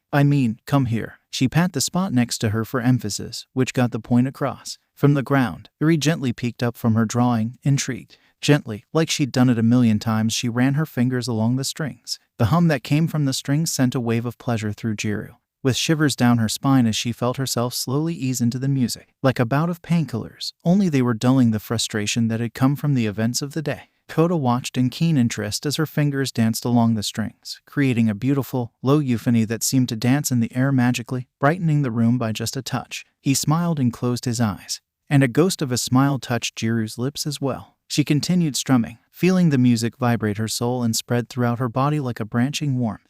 You like it? While it was tempting to sing it, Jiro wouldn't pretend that she could sing. She had good pitch, but she just lacked the vocal discipline for singing. Besides, she enjoyed the feelings she could create without words. Koda nodded wordlessly. I could teach you something if you like, Jiro said casually. She watched in contained amusement as he opened his eyes suddenly, a look of excitement flashing deep within. Really? She shrugged. Yeah, sure, but I have one condition. Koda looked uncertain, but nodded slowly. You gotta pick what kind of instrument. Just like that, the look of excitement returned, and Jiro felt another type of warmth cascade through her soul, though, this time, it wasn't brought upon by music. She'd never had siblings, and she was hardly the doting friend, so she didn't precisely know what it meant to be motherly toward anyone. But in that moment, she imagined this was probably how she'd really get to bond with her child, should she ever have one. Maybe they wouldn't like music, but somehow, she knew they'd just find a way to click. Her mother, for instance, wasn't the best at opening up to people, and for a while, she seemed somewhat indifferent toward interacting with Kyoka when she was young. But that all changed once she was old enough to understand the beauty of music. Once they shared their first song together, it all changed. Can it be the drums? Of course it had to be the one type of instrument she didn't play. They were too loud, too damaging to her sensitive ears. She must have had some type of look on her face because Kota frowned and looked away. If not, that's okay. An unfamiliar feeling tugged at her heartstrings, and she grimaced before cursing under her breath. She wasn't foreign to the feeling of guilt, though she wished she was, and she knew when it was rearing its ugly head. Hey, I did say you get to pick. Slowly, he looked up, and the hope that shined in his eyes drove her a step further. She sighed. Somehow, this would come back to bite her. But it would make the kid happy, and ultimately, that's what mattered. Plus, Midoriya had said to look after the duo, and she owed him for some notes he'd taken for her while she was sick a few weeks ago. While it hadn't been what she was expecting when he'd asked a favor, she wasn't going to turn him down when he needed her. Besides, this would teach him to say no to them once in a while, unless he wanted a splitting headache all the time. I'll text someone, he has a set at home, and I'm sure he could bring them over sometime. Kaminari most certainly would be willing to show off if she knew the yellow-haired dolt like she thought she did. He'd be skeptical at first, and he'd definitely complain incessantly about having to haul around all the equipment. But once Kota got to hear him play once, she was practically positive he'd do it 1,000,000 times over. She almost rolled her eyes. What some people would do for compliments. In the meantime, she thought for a second. There had to be something important he could do in the meantime, right? Her eyes fell on some of her classical music records, and a light bulb went off in her head. I'll show you how to read music. Cool. It was clear he'd meant to sound cool about it, but the excitement in his voice caused a bit more enthusiasm to slip in than he'd planned, and the word sounded off, eliciting a soft laugh from Jiru. I want to learn something, too, Eri proclaimed suddenly, her coloring book all but forgotten. Jiru smiled and casually strummed the strings as she chalked this experience up as a W. The world of music might be changing, but with these two, she could at least keep the culture rich. Plus, what was music without new talent? Hagakure, the lithe form of the invisible girl, swayed in place, her skirt swishing from side to side like the pendulum of a clock as she carefully styled Eri's long snowy hair, being sure not to tug too hard otherwise the small girl would yelp out in pain. She was biting her lip. Not that anyone could see, as she tried to finesse a bundle of Eri's hair through a tight loop. Almost, Hagakure muttered with strain. Her eyes narrowed as she subconsciously held her breath, hoping maybe the lack of breathing would aid her in her quest to finish the young girl's new hairstyle. With one final push, the cord of hair slipped through the loop, and Hagakure exhaled in relief, pulling the hair tightly before pushing backward in her chair to revel in her work. Perfect. Eri tried to turn around to see her hair, but as she turned, so did her braids, prompting a cute giggle from the invisible teen. She fished her phone from her bag that sat lifelessly on her bed, and quickly snapped a picture before handing the device to Eri. She awed and cooed over the new style, and Hagakure could practically see the delight that shone in her eyes. Wow. Eri continued to fawn over her new braids, gently touching the end of her hair with her fingers, as if afraid the contact would cause her hair to revert back to normal. It's so pretty. You're so pretty, Hagakure gushed, and she meant it. With eyes that shimmered ruby red, the light only increased the emotion that could be found glimmering within, and they seemed to sparkle whenever she smiled, which, nowadays, was far more often than Eri could ever recall. Her skin was a creamy white, further complementing her eyes, and even with the scars that littered her arms and legs, she still had the cutest face Hagakure had laid eyes on. The single horn atop her head only gave her a mystical look, and more often than not, Hagakure often forgot it was even there. While nobody would be confusing Eri as actually being Midoriya's child, Hagakure was far from hesitant in admitting she could see the two actually being related. Yeah, everyone's pretty. Hagakure smiled. She hadn't forgotten about Kota, although from the grumble in the boy's words, it was clear he didn't think the same way. Can we do something, please? Do you want a makeover too? Eri asked innocently. Kota's frown turned into a look of reserved panic. He'd lived with the Pussycat Heroes long enough to know that anytime a female wanted to do a makeover, it was akin to the end of the world. He stumbled as he jumped to his feet, putting both hands forward in an attempt to ward off the approaching storm. The fear in his eyes almost caused Hagakure to burst out laughing. And no, I wanted something fun. But this is fun, Eri argued. Maybe for you. It would be for you, too. No, it wouldn't. I'm not a girl. What does that have to do with anything? Hagakure could sense the building argument, though she had no idea how to prevent it. It occurred to her that, despite all the times that the duo was with Midoriya, they'd never actually fought one another, at least not in the public's eyes. Then again, it was just possible that Midoriya's presence was enough to dissuade any type of argument from even building up. She feebly put her arms up, though it did very little as the two children couldn't see her arms, even with her uniform on. Girls like stuff like that, don't they? Kota's voice was growing louder. Eri's frown grew more pronounced and her eyes took on a stormy look. You don't know that. Hey. Both children froze, startled by the sudden noise. Hagakure immediately clasped her hands over her mouth as it occurred to her just how loud she'd shouted. She coughed lightly, hoping to alleviate the sudden heat that had spread across her face. I don't think you two should be fighting. Kota, just because we're girls doesn't mean we only like fashion. And Eri, not everyone thinks the same things are fun. Sometimes, we have to do a few things to find something that everyone enjoys. Being a single child meant that Hagakure didn't have younger siblings that she had to watch over as a child. It also meant she'd never scolded anyone before, especially not two young children. She'd read plenty of books where the protagonist had to scold a bunch of feuding siblings, and the way they'd always done it involving playing the middleman and not taking side, which she decided was the easiest route in this particular case. Both kids sheepishly looked away. In Kota's case, his gaze turned toward his feet, while Eri's attention was directed toward wringing her hands together slowly. Hagakure paused, trying to think of what to say next with the sudden blanket of silence that had fallen upon them. You should apologize to one another, I think. They looked at each other, before diverting their looks once more, whether from embarrassment or not. That part was unbeknownst to the invisible heroine. Finally, after a moment of silence, Kota stuffed his hands in his pockets and grumbled quietly. I am sorry I said that stuff. I'm sorry I tried to force you to think this was fun. While they both had apologized, it didn't look like either Eri nor Kota felt any better afterward. In fact, Hagakure couldn't help but wonder if they looked even more miserable. Had she done the wrong thing? Maybe they hadn't wanted to apologize yet. Or maybe they weren't ready to. She groaned. This whole thing was harder than it looked. It's okay to make mistakes. Hagakure recalled what her mother used to tell her when she'd get into arguments with her cousins. While it didn't frequently happen, it occurred enough to earn a few scoldings, and after each one, the young invisible girl felt awful for what she'd said, despite having her apology accepted. Just learn from them, and understand everyone's different, okay? That sounds like something Izuku would say. Eri mumbled quietly. Hagakure smiled, bobbing her head to the side, the bow in her hair dancing with her movements, and nodded enthusiastically. Exactly, and I'm sure he wouldn't want you feeling down about a little mistake. Both Kota and Eri noticeably perked up, the room suddenly seeming a little bit brighter as identical smiles broke out on both children's faces. They gave each other a look, and for a second, Hagakure was worried they were going to lose their blooming joy, before sheepishly giving each other a hug, despite Kota's obvious reluctance. He caved when Eri didn't give him room to move away.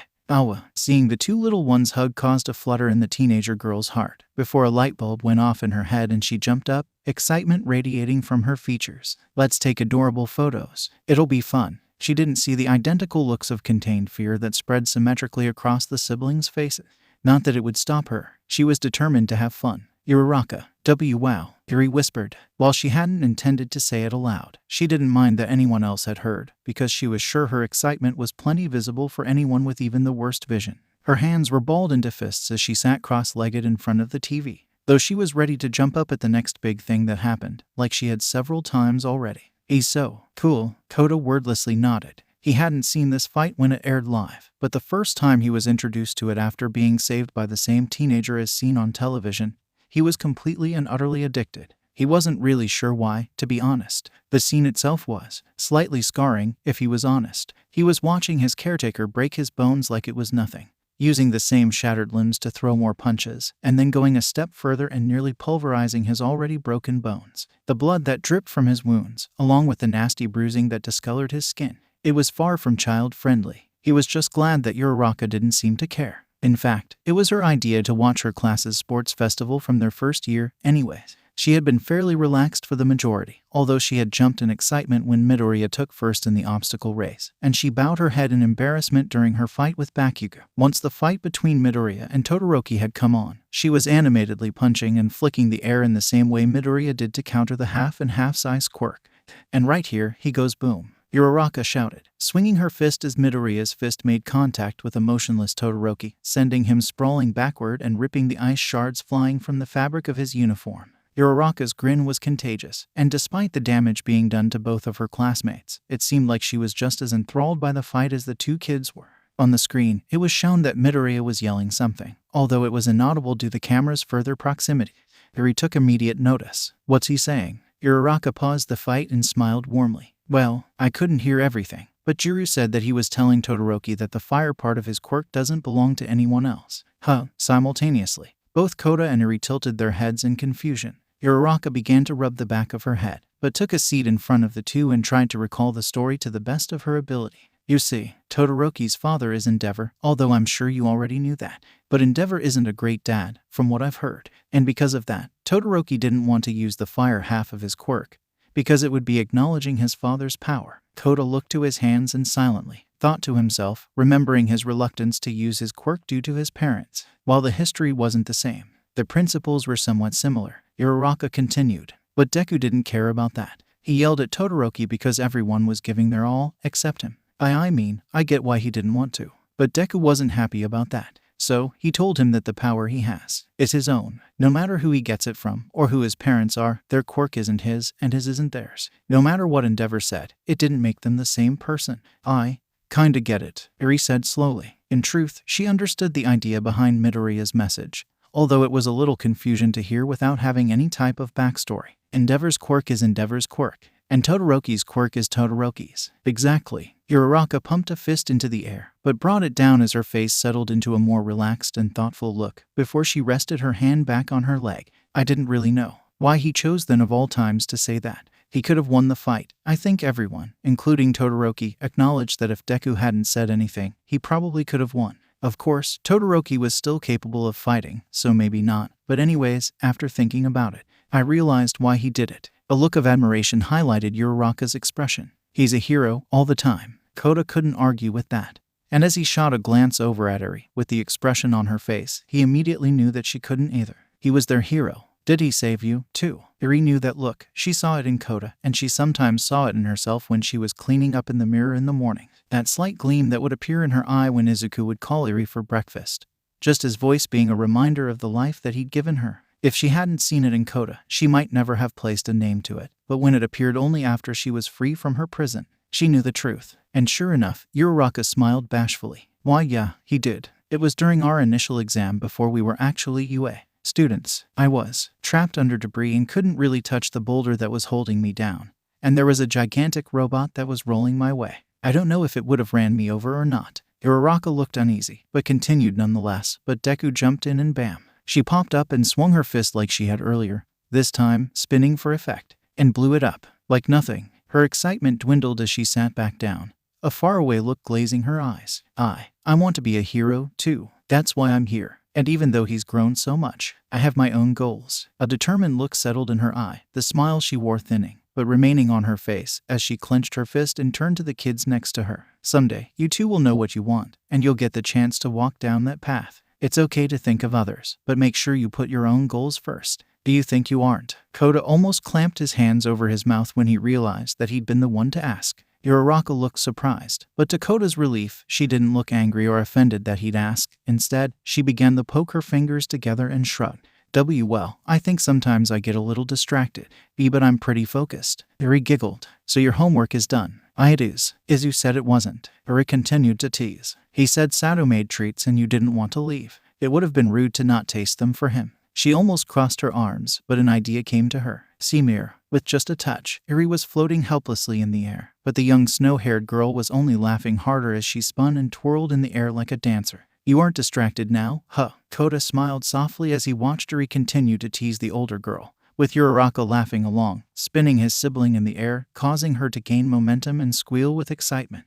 This was significantly better than having tens of thousands of photos taken of him. Besides, he would never pass up a chance to learn about his favorite hero. Asui. Fact, Eri couldn't swim. Fact, Kota loved the water. Fact, it was a constant argument between the two. Suyu blinked uneasily as Kota laughed and splashed water on an unsuspecting Eri, who scowled and stuck her tongue out at her foster brother as she tried to shake off the water. Stop it. The water was far from cold, thanks to UA and their outrageous budget. But for the life of her, Suyu couldn't quite figure out why Eri was so resistant to having the water touch her. She had changed into a bathing suit, and even gone as far as to bring a towel with her, but once the water was within sight, she suddenly kept as far back from the glassy surface as she could. She even eyed it with rather impressive disdain, a look that was admittedly foreign on Eri's cute face. Kota rolled his eyes before taking a deep breath and plunging underwater, using his quirk to rapidly move underwater like he was being pushed by a jet. He hadn't practiced with his quirk too much in the water, but he couldn't help but admit he missed the pool way too much. The Pussycat Springs were the closest thing to a pool they'd had, so going underwater wasn't advisable for very long due to the heat. Eri, is there something wrong? Suyu asked as she paddled over to the edge closest to Eri. The girl frowned and looked away, folding her arms around herself like she was trying to hug herself. She slowly shook her head, but that did little to convince Suyu of anything.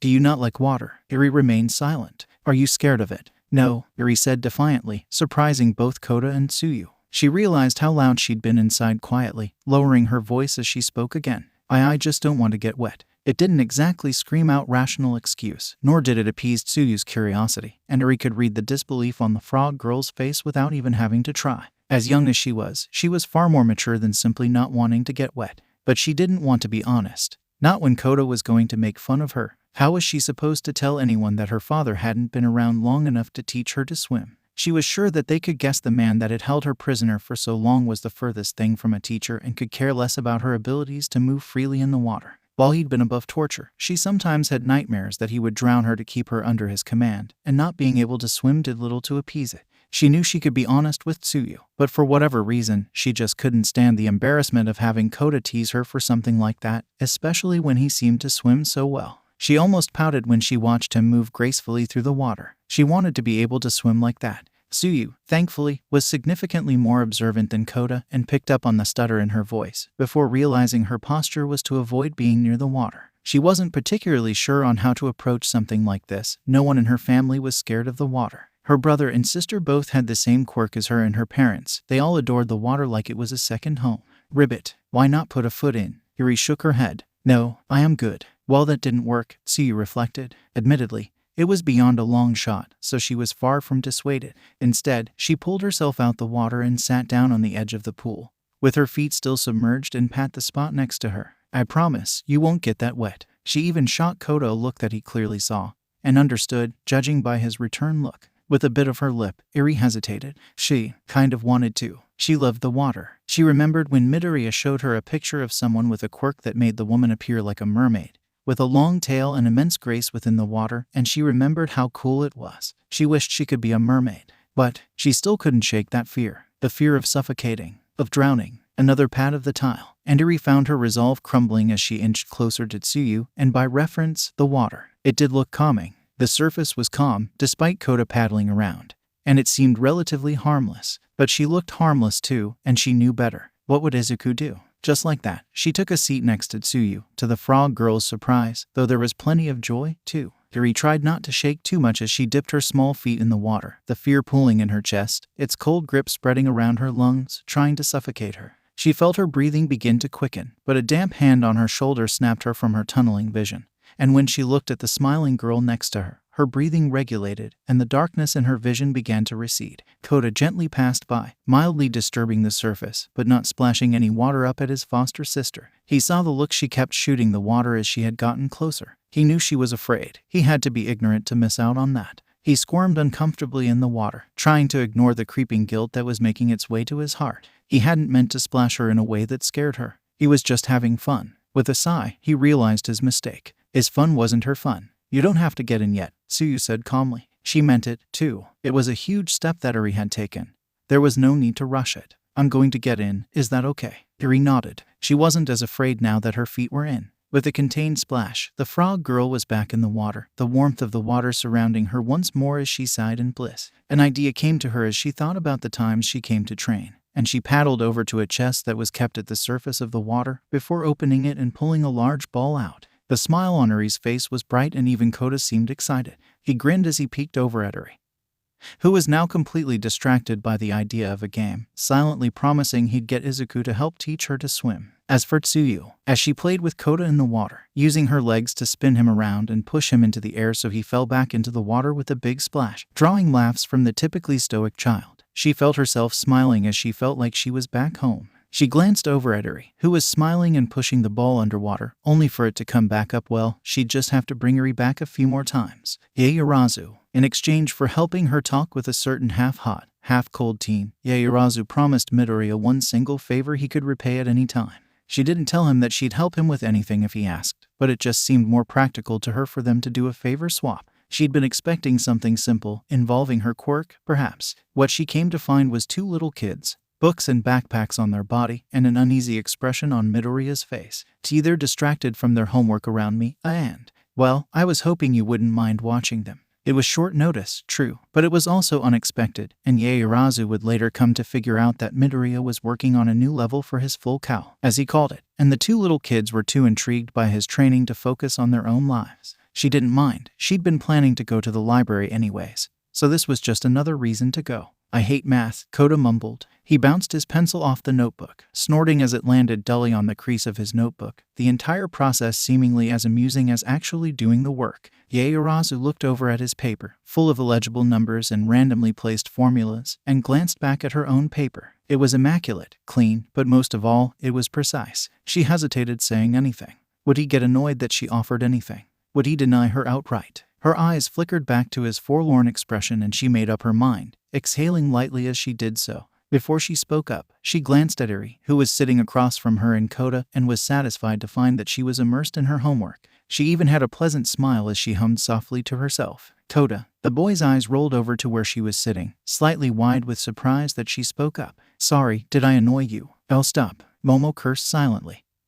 He was obviously a bit more distraught than she'd originally anticipated. And no, that's not it. Are you okay? Kota's body position shifted slightly, his head peeking up from the previously defeated position it had landed in, as curiosity overtook his features. He slid the notebook back a little as he pulled his head up. Yeah, I guess, he muttered. I just hate math. She repressed the urge to say, I know, and instead put on a soft, kind smile. Well, what part makes you hate it? The numbers, and the idea of it. I won't do anything with math. His brows furrowed. At least, I don't want to. Maybe I won't do anything. I don't know. The frown on Momo's face grew more pronounced as his tone became edged with greater agitation. It was clear this was more than a matter of just mathematics giving the young boy a headache. She made a mental note to talk with Izuku about his behavior later, but for now, she had to fix at least one of his problems if she could. Math is more than just numbers. It's about understanding topics, such as quantity, structure, even space. Truthfully, Momo loved math. It was an essence of science, one of the building blocks of civilization. Without math, she doubted humankind would have made much progress through history. The look of horror on the boy's face made her pause, however, as he looked practically mortified.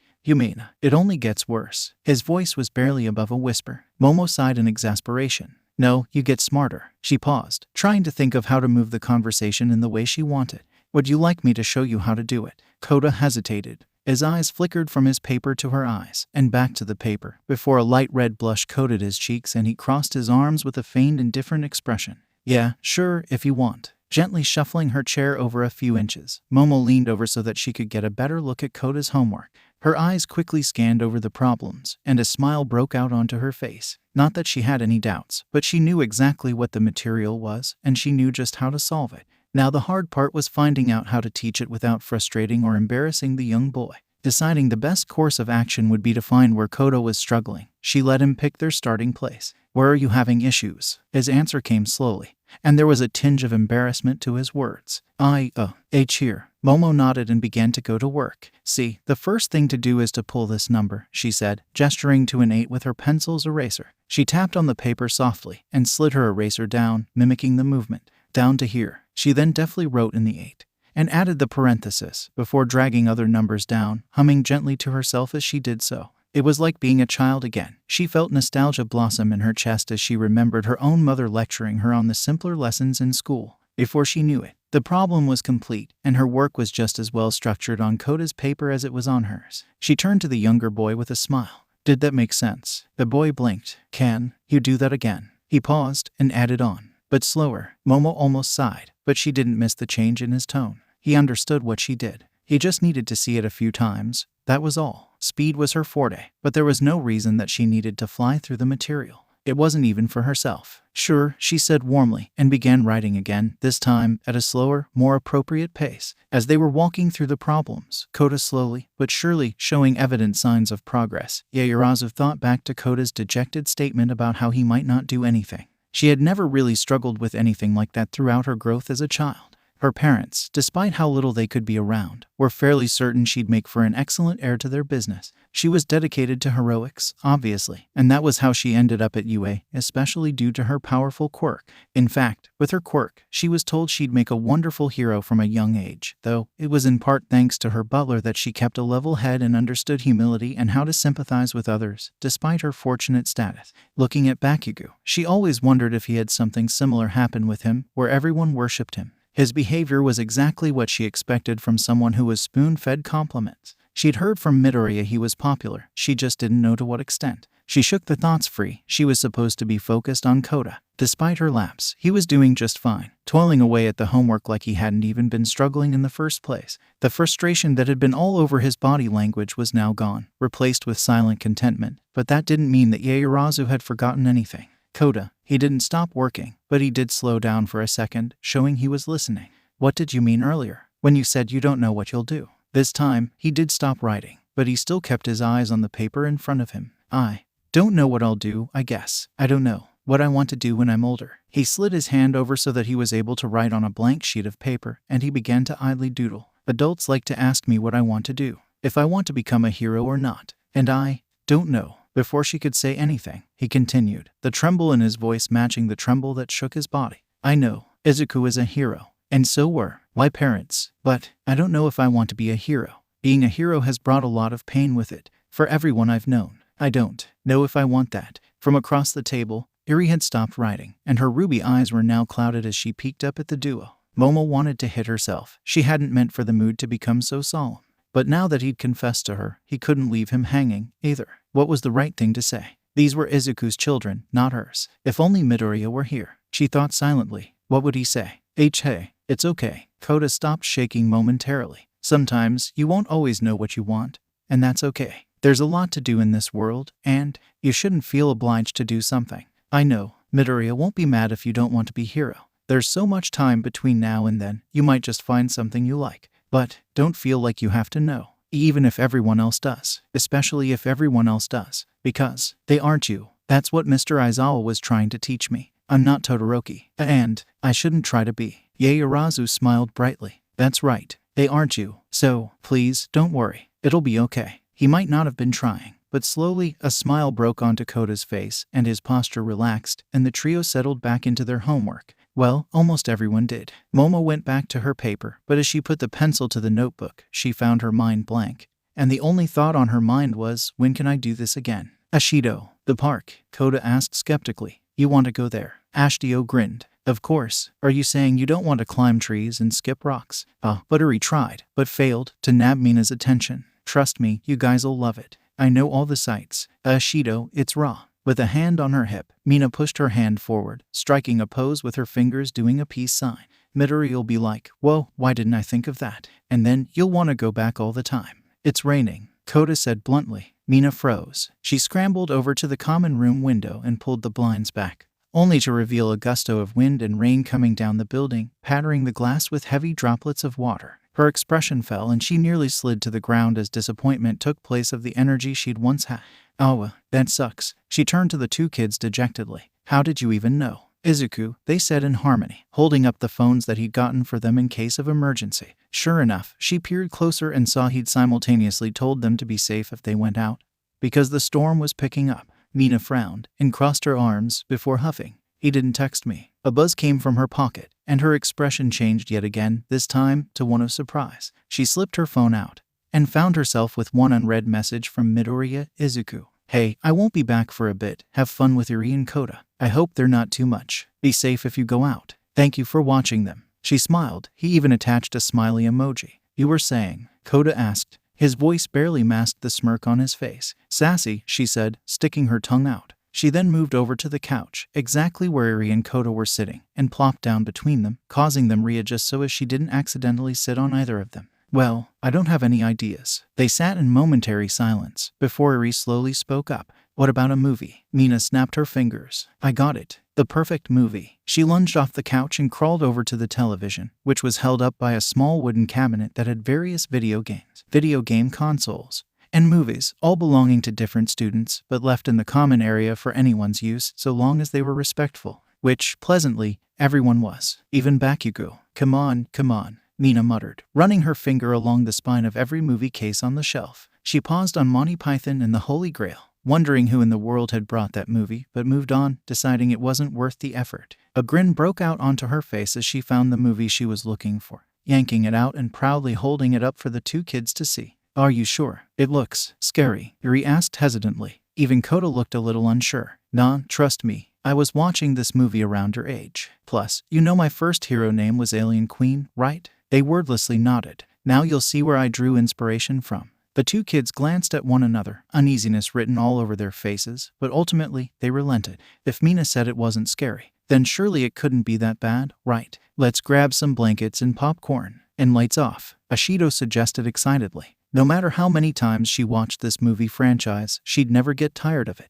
It was just perfect to her, even if it was a little outdated by modern movie standards. She popped the DVD into one of the game consoles, knowing it doubled as a DVD player, and quickly ran over to the kitchen, pulling out some instant popcorn. Eri went over to Izuku's room to grab some of his fluffy blankets, hoping that she could bury herself in them if she became too scared. While she trusted Mina, she also had her doubts, seeing the cover of the movie. Aliens, she gulped. Maybe it wouldn't be that bad. Nearly 2 hours later, Eri was sure she wouldn't sleep again. Her body trembled, despite being wrapped up tightly in Izuku's comforter, and with every breath, she tried to inhale as much of his scent, hoping it would calm her frazzled nerves. She glanced over at Mina and Kota, who had radically different expressions. Kota's eyes were wide, and he, too, was clutching the blanket, as if holding on for dear life. Mina was grinning from ear to ear, the popcorn bowl in her lap completely empty, no thanks to either of the two kids. Not that Eri had wanted to eat, anyways. She was pretty sure she'd be terrified to death the next time she had a stomachache. So, what do you think? Ashido asked eagerly as she navigated the menu and ejected the DVD.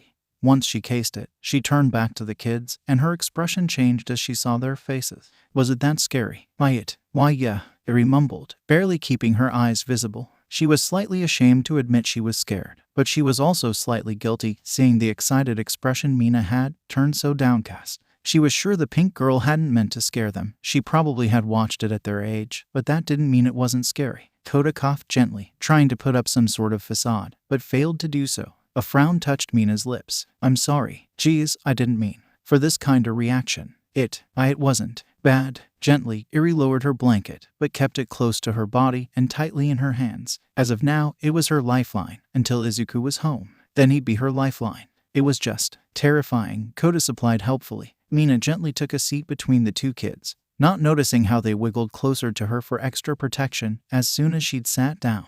Are you guys okay? Why yeah, sure, I guess. The rain hadn't paused during the movie, and now as it knocked against the window, the room seemed much more ominous, especially with the occasional bolts of lightning that darted across the sky, filling the room with natural light for a few seconds, before a rumbling crack of thunder caused what seemed like the whole building to shake. Mina sighed dejectedly. I'm sorry, it's okay. Really, Eri meant it, too. She wasn't fond of being scared half to death, but she wasn't mad at Mina or anything. The UA student was just trying to show off her passion and her favorite movie series. There was nothing bad about that. In fact, in the parts that weren't riddled with horror and death, it was actually a fairly enjoyable movie. What made you want to name yourself after the Queen? Oh, nothing, really, she giggled. It's not the Queen I draw inspiration from, actually. People always thought I looked a little different. I mean, I do. But, my friends would jokingly call me an alien, and it seemed like my head was always in the clouds or in space, so I was kinda like an alien in that sense. And who doesn't want to be a queen? Kota rose his hand, but it was ignored. And since I loved the movie series so much, I just thought it'd be a cool name, too. She then frowned, as if remembering something. But Midnight thought it was too scary. A sweat drop rolled down Eri's face. I wonder why. So what's your name now? Kota asked curiously. Mina crossed her arms and pouted. Pinky. Lightning interrupted any laughter that would have escaped from either child, effectively paralyzing them with fear as a particularly loud crack of thunder rolled through the sky, roaring at the ground below it. Both moved even closer to Mina, now practically against her sides. She draped an arm around the duo and pulled them into her sides, still feeling slightly guilty for scaring them the way she did. Maybe next time. We'll watch the second one when Mido is here? Please. That'd be good. She smiled, hiding the sly smirk that was daring to slip onto her face. She'd been trying to get him to watch that, and now she had a way of getting him to. But as another round of thunder rolled overhead, and the two squeaked, pulling themselves into Mina's stomach, she felt a warm feeling blossom in her chest. If they needed a place to cuddle before Midoriya got back, she had no problem with being that source. Midoriya Izuku was, for all intensive purposes, a patient guy. In fact, out of everyone within Class 1A, he was probably one of the most patient, with only a select few being able to steal that title from him, and even then, it was a toss-up. He had been blessed with patience, a gift bestowed upon him as he eagerly awaited the development of a quirk that would never truly come. Each morning when he awoke, he would sit on his bed, eagerly checking to see if maybe he'd developed some type of abnormal power, deflating when nothing changed, before immediately popping back to his normal mood, checking in different ways throughout the day. Each night, he'd whisper a quiet plea that the next day would hold something different, before he plunged into a dreamscape where he wasn't as powerless as he was in real life. But nothing ever changed. Even so, he had remained patient, reluctantly, perhaps, but nonetheless, patient. When he developed his quirk, he'd learned that the patience he'd developed was critical to his development. That was, if he was to properly utilize and withstand it, he would have to be patient, lest he desired to shatter his body. He needed to get stronger. And there was no cutting corners in the pursuit of strength. Sometimes, he forgot that not everyone was as patient as he was. He knew some of his friends lacked any semblance of patience, such as Minta, when it came to talking to females. Instead of getting to know them, he rushed directly towards something lewd. Perhaps Minta wasn't the best example. Kirishima lacked patience in combat, strangely enough. The hardened quirk user was fast to rush in, and faster to throw the first punch, throwing strategy out the window in favor of overwhelming, relentless, brute force. It didn't quite suit his quirk, but it had its moments, so Midoriya let it be. Who was he to correct someone's habits if they didn't want correction? He learned that Ashido was far from patient when it came to just about anything related to anything. School work. She barely put the time into study. Shopping. It was the first thing she found. There was no such thing as a better price. Training. It could take too long if it wasn't combat training. Genuinely, he liked her as a person. She was fun, sweet, and generally a great person. But patience was the farthest thing he'd used to describe her. Other students could be better or worse, depending on the circumstances. For instance, Midoriya quickly learned that Todoroki's patience vanished when it came to ice cream. But he remained collected in combat, a strange combination. Bakugo lacked patience in everything except combat. Something like patience was necessary when dealing with two little children. It was one of the reasons that Midoriya was best suited to care for the young children. It was also one of the greatest tests he'd endured, and begged the question, how much patience did he really have? At first, his patience seemed limitless. Yuri's hesitance to open up to anyone was duly noted. But as time went on, she slowly became accustomed to the presence of Mirio and Izuku, her dual dad team, as some would say. Once she became accustomed, she did everything in her power to remain at one of their sides, attaching to them like a baby duckling imprints to the first thing it sees. Midoriya didn't mind the amount of time he poured into coddling her, because in his mind, she'd earned it with all the horrific things she'd been through. He slept when she was able to fall asleep. He awoke when she shot up in bed. He consoled her when she cried. He ate with her when she was still recovering her weight. He was the definition of patient. When Kota came around, the script remained the same. He didn't mind Kota's indifference, although compared to the first time, the young boy was significantly kinder than he'd been. There were far less injuries, too. Heck, he was patient when the two children squabbled, their personalities rubbing each other just subtly in the wrong direction. He didn't mind separating them, putting his body in between their childish feud, smiling gently as they sheepishly clammed up and immediately understood what they'd done, before apologizing quietly. There wasn't a time he was known for being not patient, so the silence that had settled between Mirio, who was looking awfully guilty, Kaminari, who was idly looking anywhere but at Midoriya, Kirishima, who was whistling a faint tune, Siro, who was smiling guilty, and Shaoji, who was staring straight down, with his tentacles limp, had become quite tense. Who's going to fill me in? Midoriya asked sternly, crossing his arms as he did so. The silence remained thick between the five males, each one unwilling to break their silent vows. Midoriya wrinkled his nose, but understood that they did feel guilty. He could visibly see their guilt, but that didn't mean he wasn't upset. He glanced back at her, making sure she wasn't playing with her puffy nose and was keeping it pinched, since she'd already begun fuddling with it once, to unfavorable results. His eyes slid over to Kota, who was quietly nursing an ice pack over a swollen eye, casually playing on Midoriya's phone, which ended up enrapturing Yuri, too. When he'd first seen them, he almost fainted on the spot. They hadn't been hurt under his care since he took charge of their care, proving to everyone that he was a worthy guardian. Though that wasn't to say they hadn't developed little bumps and bruises along the way. They were kids, after all, and a tender amount of TLC had them up and running in no time. However, once the shock had worn off, he'd sprung into action, dabbing at Yuri's nose with gentle, precise motions, and checking its alignment. Once he was satisfied it wasn't broken, he instructed her to pinch and lean forward to help stop the bleeding, soothingly rubbing her back as she hiccuped a few times as tears leaked from her eyes as she had to endure the stinging pain. Kota, on the other hand, was rather stoic, and easily accepted the bag of ice as Midoriya made sure that there was no damage to his eyeball. He had tried to play it off, but quickly understood that his caretaker meant business. They'd also sustained small injuries, a few scuff marks here, a bruise or scrape there, nothing too out of the ordinary, but that was, unfortunately, to be expected. Once the heir to all might was satisfied that his children were properly cared for, he turned his gaze to those that were possibly responsible, and since then, they'd been locked in a silent stalemate. He certainly wasn't going to back down, so it was simply a matter of time before someone cracked, and Midoriya was going to be sure one of them cracked. We can sit here all day. Silence reigned supreme. Izuku sighed and turned away from the group of his classmates. Or I can just ask these two, and let their wild imagination run free. A sudden chorus of no, wait, please don't, and hold on, rang out, putting a thin smile on Midoriya's lips momentarily, before he wiped away the smile and turned back to them, hands on his hips. Then tell me what happened. Kirishima bit his lip, before rubbing his arm.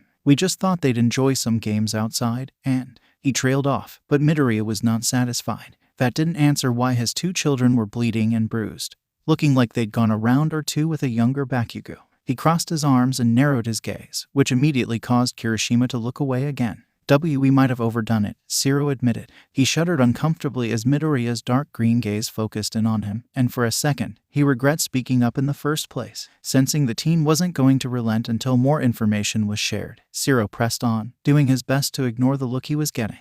We were roughhousing a little and, well, they're not as sturdy. Of course they aren't, they're children, Midoriya said exasperatedly. He took in a breath and pinched the bridge of his nose. Mirio, you didn't stop them. Actually, I did. He encouraged it, Shaoji said without remorse. Silence. That's cold, Kaminari admitted, watching Mirio stare at the multiple-armed hero in training with betrayal shining in his eyes. Zero did his best to not laugh, extremely, knowing that Mirio was equally, if not more, guilty didn't exactly help Midoriya figure out what to do. There wasn't exactly a handbook for how to punish people who were apparently not responsible. Plus, it wasn't like they were irresponsible people. They just had a terrible lapse of judgment, which warranted some type of punishment, right? Or did it only deserve a warning? What am I doing to do with you guys? Midoriya asked quietly, to no one in particular. He asked himself, what would Mr. Aizawa do? And quickly realized that he'd probably have them perform some terrible remedial punishment, which would inevitably include some type of exam or extra homework. He shuddered. That was too stiff, in his opinion. Midnight wood. He shuddered again. Maybe he'd just do what he felt was right. Why the fuck are you all standing around like a bunch of idiots? 5 pairs of eyes widened, darting between the blonde-haired boy that entered the common room and the green-haired boy that sighed heavily. Please don't swear around the kids, Kakin. He grunted, giving Midoriya a glare, but seemingly abiding by his request. Doesn't answer my question. Koda and Eri were hurt when they were all playing outside, and I'm trying to figure out how to punish them. Bakugo's eyes widened, and he peeked around Midoriya, catching an eyeful of Eri's swollen red nose, along with Koda's puffed eye, and immediately whirled on the group of teens, who were now much more regretful than they'd been a few seconds ago. What the fuck were you dumbshits doing, huh? He pointed at the 2 kids, who were thankfully too distracted by Midoriya's phone to notice what was transpiring, and raised his other hand, detonating several miniature explosions to demonstrate his rage. Why do they look like fucking Deku when he fights? I wouldn't say they look like me. However, Midoriya's weak protest fell on deaf ears. Do you have any fucking idea of how to fucking take care of children? Huh? Nobody responded immediately, mumbling responses, but avoiding the furious red-eyed glare that Bakugo was now sporting. I can't fucking hear you cowards. Ignoring his profanity-littered tirade, Midoriya was somewhat impressed with the blonde boy's initiative and care for the 2 young children, despite his facade that he didn't care much for them. He knew that, deep down, he had a very small soft spot for the children, and he'd already been put under their spell. He just wished that the explosive teenager would dial back his cursing. But that was an issue for another day. Shitty hair, Simir. Immediately, the red-haired teen stepped forward without question. He grabbed Kirishima by the collar and began pulling him away, ignoring the teen's feeble protests. Quit bitchin'. Take your punishment like a fucking man. There was a fade in the voices as Bakugo got Kirishima into the elevator, and a moment of silence descended upon the remaining students, knowing that their red-haired friend was probably going to receive the harshest punishment. Rip, Kirishima, Kaminari muttered, his hand going to his chest, as he released a breath he didn't know he'd been holding. Silently, everyone agreed with that assessment. Bakugo had relaxed a bit over the time he'd been at UA, but his temper was still nothing to ignore, and something told the boys that Kirishima was not going to be released without a few bruises. He was in Bakugo's clutches now. There was no escaping punishment. Even Midoriya felt a small semblance of pity for the spiky-haired teenager, but the feeling passed as soon as it came, a consequence of his decisions in the end. Unfortunately, even with Bakugo's involvement, There was still no answer that was given as to what the ideal punishment was. Screaming and cursing was hardly a punishment, and while he didn't need to punish them, it didn't feel right knowing they hadn't learned anything. Besides, his parental alarm was going off, and he knew he needed to respond to it. A sudden thought occurred to him. What if instead of punishing them out of principle's sake, he punished them and helped them improve? Isn't that what Izawa would do? He wondered for a second, before brushing it off. There was no way that Izawa would have them train as a punishment, right? A smile crossed Midoriya's lips, and for a second, the remaining males looked at him with a glimmer of hope. There was no way that their cinnamon bun would do anything cruel. He was a blessed child, a fluffy cloud in the sky, the flower that bloomed in the garden, sweet-smelling and pretty to look at. He was their sugar to all the bitter foods they'd encountered, the voice of clarity in a world of chaos. He wouldn't really punish them. Izuku, yes, Eri, turning to face the little girl. Midoriya smiled widely as he casually lifted a dumbbell, feeling the familiar strain in his bicep, a welcomed feeling each time he lifted the weight. If he wasn't struggling, he wasn't improving. That's how he viewed weight training. The girl cutely presented a jump rope and frowned as it appeared tangled in multiple places. I can't use it. Here, let me fix it, Izuku suggested happily, taking the rope as he set his weights down.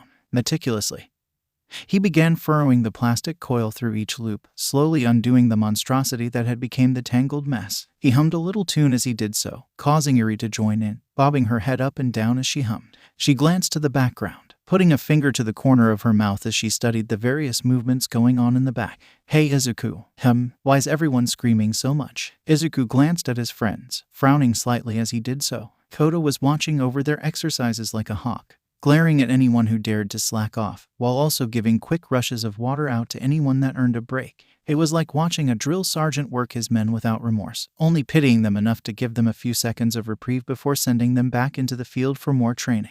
Kaminari was sparring with Shoji, although it was less of a sparring match and more of a massacre, as the multi-limbed teenager was making quick work of the electricity user. Even though he was permitted to use his quirk, Kaminari was only allowed to use it along his body. Discharging any currents would render him less and less capable, and since they weren't allowed to stop anytime soon, the yellow-haired teen had to be smart with his quirk usage. Mirio and Sato were also going head-to-head, though it was slightly more fair. Even with Mirio's current status, Sato was still on the receiving end of multiple quick jabs, and was sporting multiple bruises from the larger boy's more power-based offenses. Several times, Sato had been able to neutralize the burly teenager, but more often than not, he found himself pinned to the ground, face to face with Mirio's giant grin. I gotta say, this punishment ain't so bad, Mirio exclaimed, throwing another series of punches, following by a sweeping kick to Sato's lack of awareness. The wiry boy grunted as he hit the ground, before wheezing as Mirio spun him over and planted his foot on Sato's back. Easy for you to say.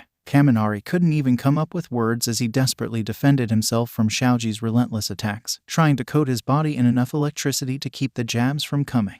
Even though they stung, Shoji was hardly deterred, opting to power through the tingling sensation in an effort to recompense for his mistakes earlier. Finally, a quick jab ended Kaminari's defense, and the yellow-haired boy threw his arms up in exasperation. I give. You win. He went to walk away, or limp, depending at the angle you stood at, but upon leaving the makeshift sparring arena, a shiver ran down his spine. Slowly, he turned to see Midoriya stretching, bioelectrical waves of energy crackling along his limbs, eagerly biting at the air. The teen had an innocent smile, as if he were invited to play a game.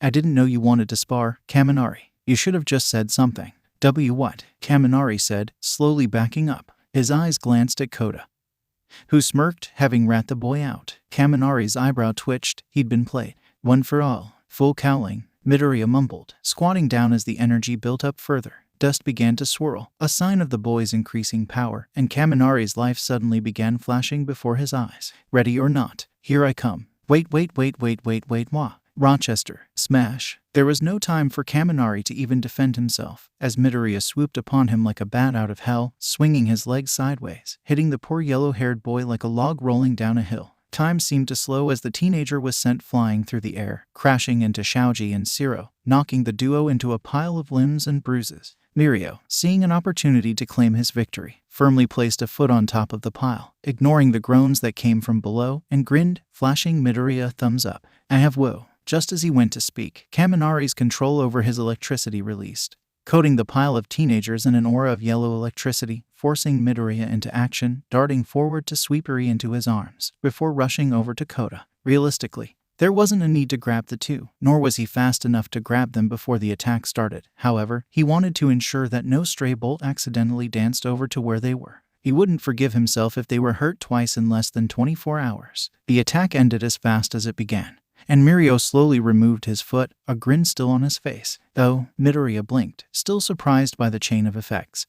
But it was Eri that broke the silence. Looks like they're done for today. Can we get food? Koda asked suddenly. Eri seemed to agree. Food, she said, with a tiny amount of drool slipping from the corner of her mouth. All right, Midoriya said, laughing. He picked up the two kids, placing Koda on his shoulders, while holding Eri forward, and walked toward the dorms, shooting his classmates one more worried look. Once he heard Kaminari's way, he knew everything was all right. After all, they were supposed to learn something, and punishments weren't supposed to be fun, right? He smiled, sunshine emanating from his grin. Maybe he was cut out for this punishment thing after all. Behind him, the group of teenagers sighed, groaning in pain as they untangled themselves. Maybe Midoriya wasn't so innocent after all. Koda, There was a pause, a silence lingering in the air of the library momentarily, before the soft feminine voice spoke again, having collected her thoughts. Do you notice that Dad hangs out with a lot of girls? A response was delayed. The boy, having previously been furiously scribbling on a sheet of paper, stopped mid-thought and stared at his paper, unblinking. The remnants of his math problem, disassembled and broken down into several columns of numbers, laid in weight on the paper, easily forgotten as a new and fascinating topic had been brought up. Koda didn't frown, but he didn't smile either. He simply sat for a moment, considering what his foster sister had said. Yeah, what about it? He asked slowly. During his time with the Pussycat Heroes, there weren't a lot of people that came within their domicile, men or women. It probably had a lot to do with their occupation, along with their relative isolation from the rest of modern-day Japan. But it was something that Koda had just chalked up as a normal thing. The drastic turnaround of transitioning to living with Inko and Izuku had given Koda a completely different aspect of life, but it had also changed his view on some of the normalcies he'd previously maintained. Yet, despite all of the changes to his preconceived notions, there was one thing that hadn't occurred to him until Eri brought it up. The Pussycat Heroes were all single and, in Pixie Bob's case, ready to mingle. But more than that, they were well within the acceptable dating age, as Pixie Bob phrased it. Yet, despite all of that, it was incredibly rare to see them ever bring home guests of the opposite gender. In fact, despite all of Pixie Bob's claims, Koda couldn't recall a time he ever saw her with a male while on the premise of their land. Sure, he'd see her in photos online, where her love life was always in question, but she never once brought home someone of the opposite gender. For the longest time, he, being a young male, didn't care. It wasn't his concern who his adoptive family brought home. And more than that, he couldn't find the internal energy to care about trivial matters such as dating and love. He didn't have a mother or a father anymore, so why should he care about someone's life? It was shallow, he'd later recognize. But it was justified, too. Grief and denial had him as a completely different person. But now, living with Izuku, things were different. And Eri was completely right about one thing: he did hang out with a lot of girls. Eri, apparently, wasn't oblivious to that, either. I don't know. I wonder if he likes any of them. It was impossible to hold back a scoff, and despite Eri's frown and narrowing gaze, Koda couldn't help the slight tinge of sarcasm that colored his words. Come on, really. Look at him, he's like, red all the time. He's gotta like one of them. But he's red around all of them, Eri pointed out. She crossed her arms and huffed, which shouldn't have seemed adorable, but if anyone could have seen her, it would have been. Her frown deepened, punctuated by the lack of any reliable lead as she considered her foster father's behavior around the majority of the girls. It was erratic, to say it best. He'd gotten immensely better over the years. No longer did he break out in a nervous sweat when he was given the topic of simply approaching one of the girls. In fact, he was more than capable of approaching and instigating a conversation with them, but that was the extent of it. And, to make matters worse, he had to know them extremely well in order to avoid his bumbling phase. If, by some chance, it was someone new, well, it was practically back to square one. But, even with all of his progress, there were still times that he reverted to the same timid boy he'd once been. Physical contact still took a slight touch of hesitation when it occurred, and his own initiation of it was a bit robotic at times. A sprinkle of red still dusted his cheeks whenever he was caught off guard by a well-meaning hug or accidental brush of the hand. But then, Eri supposed he'd probably retain that until a day came where he was solely engaged to that one special person. An idea occurred in Eri's head. And to put it in motion, she ran over to her notebook, snatched it up, and threw it in front of Koda. There was a moment of protest when she shoved his homework aside. But he quickly forgot about the assignment once more when Eri doodled Izuku's name, along with the names of all the girls within Class 3A. Uraraka, Yaoyorozu, Ashido, Hagakure, Asui, Jiru, 6 names, 6 different girls, 6 different personalities. What is this all about? Koda looked at the paper carefully, trying to figure out why there were several lines separating each name, and why Eri seemed so excited. Simple, she said with a sunny smile. We're going to help him decide. Whether or not it was a protest. It fell onto deaf ears as Eri quickly began jotting down notes at a speed that rivaled Midoriya when he was in hero otaku mode. They were messy, etched into the paper in a scrabbled scrawl, but they got the points across, and Koda quickly found himself scanning each phrase and considering it deeply against what he'd noticed. Uraraka, really sweet and nice, intense, bubbly, innocent. Yaoyorozu, helpful, thoughtful, smart. Ashido, energetic, playful, funny. Hagakure, friendly, sweet, excitable. Asui, calm, peaceful, encouraging. Jiru, fun, spontaneous, quiet. Is quiet a good thing? Koda asked, though if he were honest, it was more to himself than to Eri. Still, the young girl took the question in stride, and nodded as she kept thinking of terms. It's different than, like, Hagakure. It's good, don't you think so? Did he want Izuku's girlfriend to be quiet? Honestly, it wasn't something that he'd ever thought about, mostly because the topic of Izuku's love life had been absent from his thoughts. But if he were honest about it, it did sound rather appeasing to him. After all, he, too, was rather quiet, having a girl that would be around Izuku all the time. Wouldn't it be nicer if she were quiet and respected his space? But then, he frowned. He'd had enough of quiet. He remembered the time that Yaoyorozu helped him with his homework. She'd been so patient, so kind, so helpful. It was hard to forget that, and, as he kept skating through his math homework, he remembered her aid and how patient she'd been. How thoughtful. Just like Eri had said, she'd been exactly what he needed. Plus, he remembered all the times that she'd been there for him, doing little miscellaneous things for him that just kind of stuck with him. She wasn't quiet, but she was motherly. Motherly. What's wrong, Koda? Eri had seen enough of Koda's rapidly widened eyes to realize that he was definitely thinking of something. Is something wrong? And no, he said suddenly, but clamped his hands over his mouth just as fast. He hadn't anticipated that much force behind his words. He took a breath and tried again, this time, slower and more in control. I was just thinking, and maybe Yamomo would be realistic. The snowy-haired girl pondered his words carefully. True, she thought. Yaoyorozu was one of the original girls he'd gone to when he was first trying to acclimate herself and Koda to their new living situation. She'd been every bit of helpful as she could have been. And it was honestly because of her that Eri had even felt comfortable around the rest of Class 1A. But yet, whenever Eri tried to imagine Izuku with the tall girl, she just frowned. They'd make a sweet pair, but maybe, she said slowly. I kinda thought Ashido or Uraraka would be better. Both girls were something unique. Uraraka had a personality that was a bit all over the place, if the young girl was honest. There were days that she was sweet and innocent, so much like Izuku that it actually scared Eri. The gravity girl was always one of the first people to offer her assistance. Sometimes even before Izuku had time to ask, and she didn't shy away from anything. Then there were energetic moments where she had no problem throwing away the constraints that bound her. Those were the times she bounced around, throwing mock punches and jumping around like she was weightless. Finally, there was her serious face, a face that Eri tried not to talk about. Ashido was geared more toward Uraraka's energetic side, and pretty much lived 24/7 like she was riding a caffeine high. For the amount of times that Ashido had devised some sort of entertaining game or idea that left anyone in her wake feeling tired and exhausted, there were also times that she just brought up the mood of the room by entering it. It was a different sort of light than Uraraka's. It was more upbeat and eccentric, whereas Uraraka's was typically bright and relaxing. But there were sides to Ashido that Eri had only seen a few times when she was with Izuku. The times where she was mellow, and simply encouraging him to relax and rest, or even take the day off to recover his waning health. If there was one thing that Eri would readily admit, it was that her observation skills put everyone else to shame.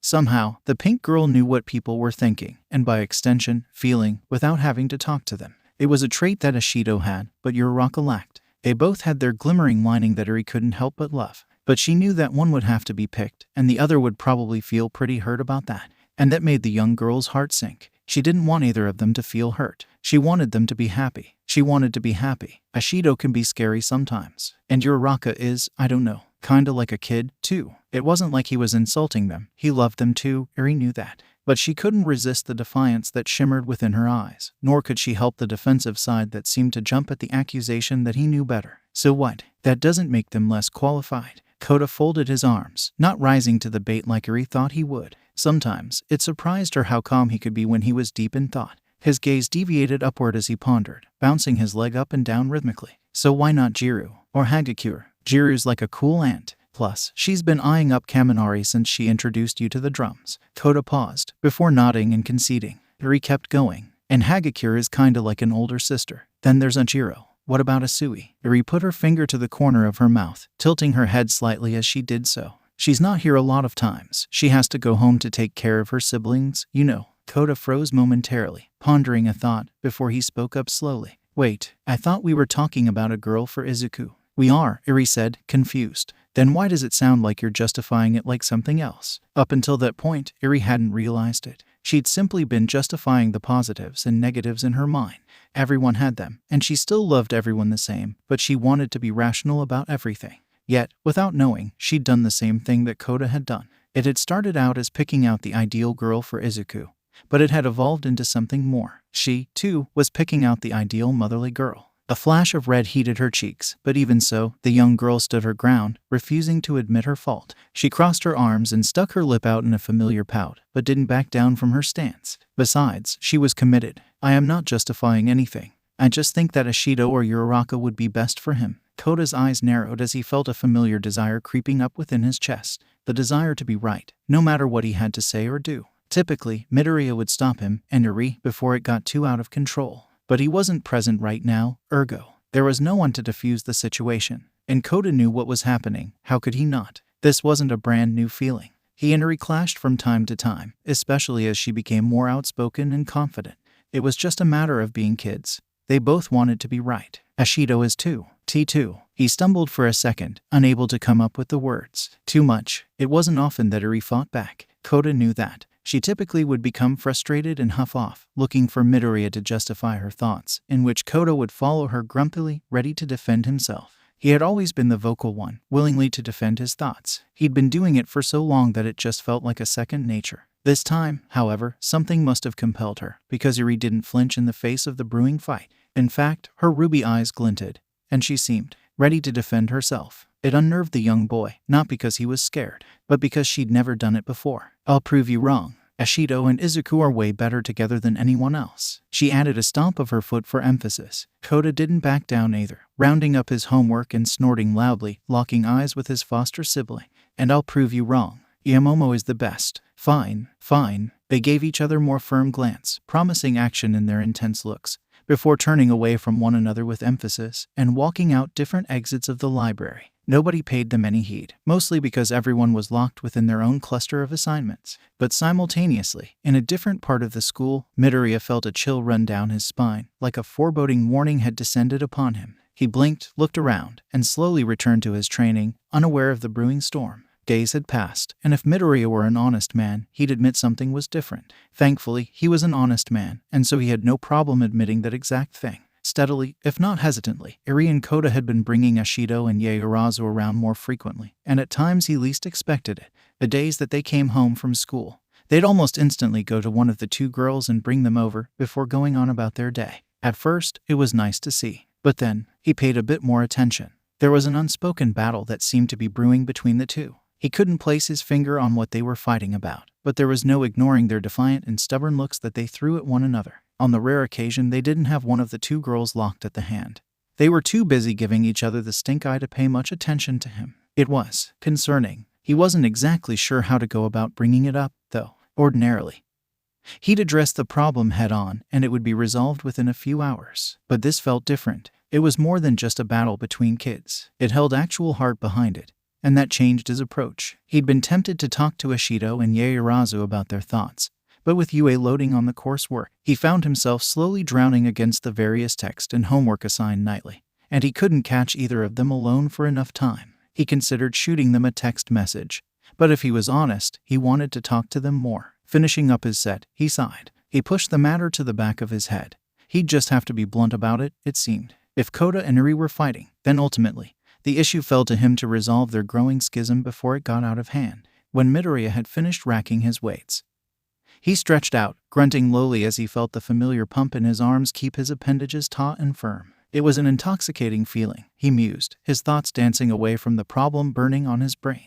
There was something he had come to crave naturally when he lifted the heavy weights, slowly, meticulously, curling, pulling or pushing the weights in various directions, achieving the eccentric or concentric contractions in his workouts. The way his arms ached and struggled against movements later in the workout, and the way his muscles felt full, pressing firmly against his skin, it was all a rush. In a way, he was thankful. Without All Might's intervention back when he was in middle school, he would have never had the confidence to work out, nor would he have known how to. There were internet guides, but without a spotter, it was impossible to nail the correct form, no matter how much he read. His quirk was a blessing that led to so many more opportunities in his life. "Hey, Dad." With his hands on his hips, Midoriya turned, surprised to see Kota, unsurprisingly, pulling a flushed Yaoyorozu behind him. Her hair was in a messy bun, and she was wearing a casual turtleneck with sweatpants, as if she hadn't been expecting to be pulled from her studies, or whatever it was she had been doing. "You should hang out with Yaomomo." "Hey, Kota, it's a bit rude to force people to hang out,"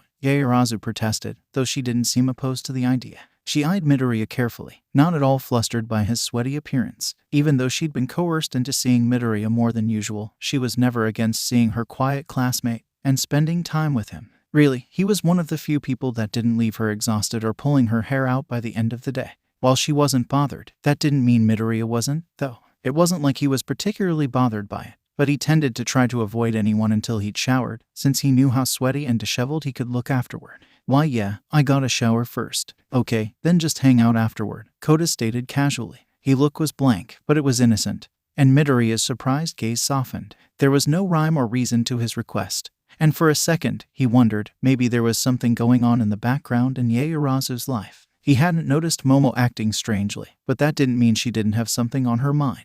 Maybe it was a secret message Kota was sending him. Either way, he was put in a tight situation. With a sigh, he relented. "Well, if you want to, Yaoyorozu, I don't mind doing something after a shower.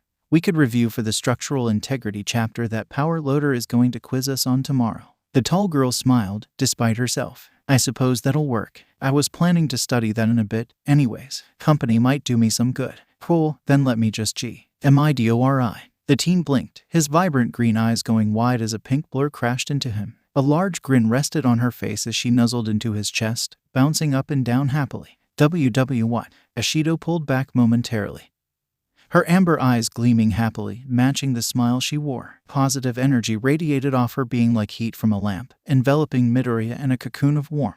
"If you wanted to grab dinner, you should have just asked me personally." Eri didn't need to let it slip. "Dinner? What is she talking about?" Midoriya wondered, his brain beginning to kick into overdrive. He hadn't remembered specifically tell Eri about any plans to ask anyone, let alone Ashido, out for dinner. Yet, the pink girl wasn't a liar. And judging by her raw joy, there was no way that she was kidding about anything, either. Getting caught with your hands tied, Midoriya?" Yaoyorozu asked with a hint of mirth in her voice. She didn't seem bothered by the sudden shift in plans. Instead, she put her hand to her mouth and tried to refrain from giggling. Midoriya rubbed the back of his head awkwardly, a wobbly smiling making its way onto his face. "Why yeah, I guess. Sorry, maybe we can study at different time." "Oh, were you two gonna study? We can always do a rain check," Ashido said, feeling a slight stab of guilt. "No," Eri said, busting into the room. She seemed out of breath, likely a result of having to chase down the energetic pink girl, resulting in her leaning against the doorway for a moment. I mean, no, dinner is important. You can't study being hungry." Unbeknownst to anyone, Kota's eyes narrowed, seeing the tactical ploy that Eri played. He cursed internally. She'd played a sly and devious game. Their efforts, thus far, had been met with resistance from their dense father. But that didn't mean she'd won yet. "But if you don't study, you might fail." A sweat drop worked its way down the brow of all three UA students. "Crap, I haven't studied yet," Ashido said glumly, her energy falling off immensely, though she remained attached to Midoriya. A groan worked its way from her lips as she tilted her head backward dejectedly.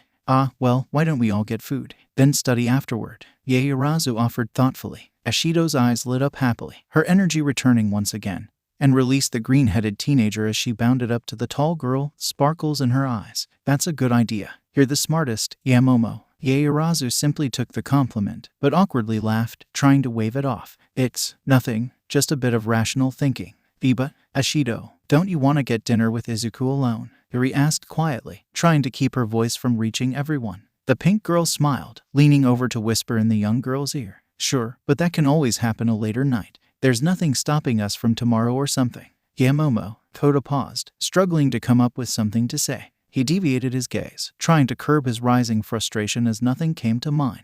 How was Eri able to come up with tactics so easily? How come he couldn't think of anything to say? Without even looking, he knew her patient gaze had settled on him. His fists curled into balls, and opened his mouth, but nothing. He couldn't think of anything. Eri had won this round. Ieyasu gave the boy a momentary look, studying his demeanor, before she reluctantly nodded. A small smile worked its way onto her lips and she decided to bite the bullet, gently patting him on the head, despite his hat. He froze, but melted into the touch subconsciously, and that's why he couldn't help the tear that leaked from his eye. Angrily, his head snapped toward Eri, and he growled, "Why are you so stubborn? Can't you just let Izuku be with Yamomo?" Midoriya's eyes widened, and he turned a mix of blood red and hot pink, with steam pouring from his ears. Had he really just heard what he thought he heard, or was he going insane? "You're the one trying to force things," Eri countered. It was surprising to all three UA students, hearing the anger in her voice. "Why can't you just stop being stubborn?" "Guys, Midoriya's voice was drowned out by the much louder and emotionally children locked in a fierce glare. Kota growled, "I'm not stopping anything." He stomped in place, a simple redirection of his anger, and despite his damnedest, tears began dripping steadily from his eyes. He trailed off. Honestly, he wasn't sure where he was going with that statement. Inside of his head, his thoughts were all discombobulated, like his brain had been put through the blender. Scattered and awry, there was no reason to what he was thinking. The only thing he knew for certain was that he trusted the tall, black-haired girl. She was something special in his eyes. And Izuku, he was special, too. It made sense. He wanted them both in his life, together, but he had no idea why. Furiously, he turned away, ashamed of his behavior, but also ashamed of crying in front of his hero. The childlike pride he had instilled in himself caused a rush of frustration to ebb through his body, and it took all of his willpower to not lash out angrily with his quirk. Not that he wanted to attack Eri. He just wanted, practically needed, to direct his frustration somewhere, instead of hoarding it inside. But he had nowhere to lash out, so, instead, he took the next best option. He turned and ran out, tears dripping on the floor behind him. "I'll go talk to him." It was the first thing that any good parent would think of doing. Kids were, for lack of a better term, difficult. The way that their mind worked was not similar to how an adult's mind worked, and often, their subtle differences resulted in extraordinary reactions. Logic, no matter how sound, could and would fail at the very first moment the child refuted the information, and often was buried in the depths of the conversation, set onto the back burner, left there without heat. Adults, too, could neglect logic, but it was typically in a different manner. Emotions that ran rampant would eventually simmer, and a shameful apology often found its way to the forefront, before self-reflection set in, and the person learned a thing or two before history would repeat itself. There was only one good difference between adults and kids. Children rarely hid things when emotional. Kota, from behind his door, locked tightly as assumed, a gentle sobbing was heard. It was difficult to tell the origins, whether it was from frustration or sorrow, but ultimately, the source didn't matter as much as the reality of the situation. There was a fleeting lapse in noise, before Kota's tear-stained voice echoed back, weakly, "Go away. I can't do that. You're upset. I don't want to talk," he replied unevenly. Maybe to a regular person, that might have meant something.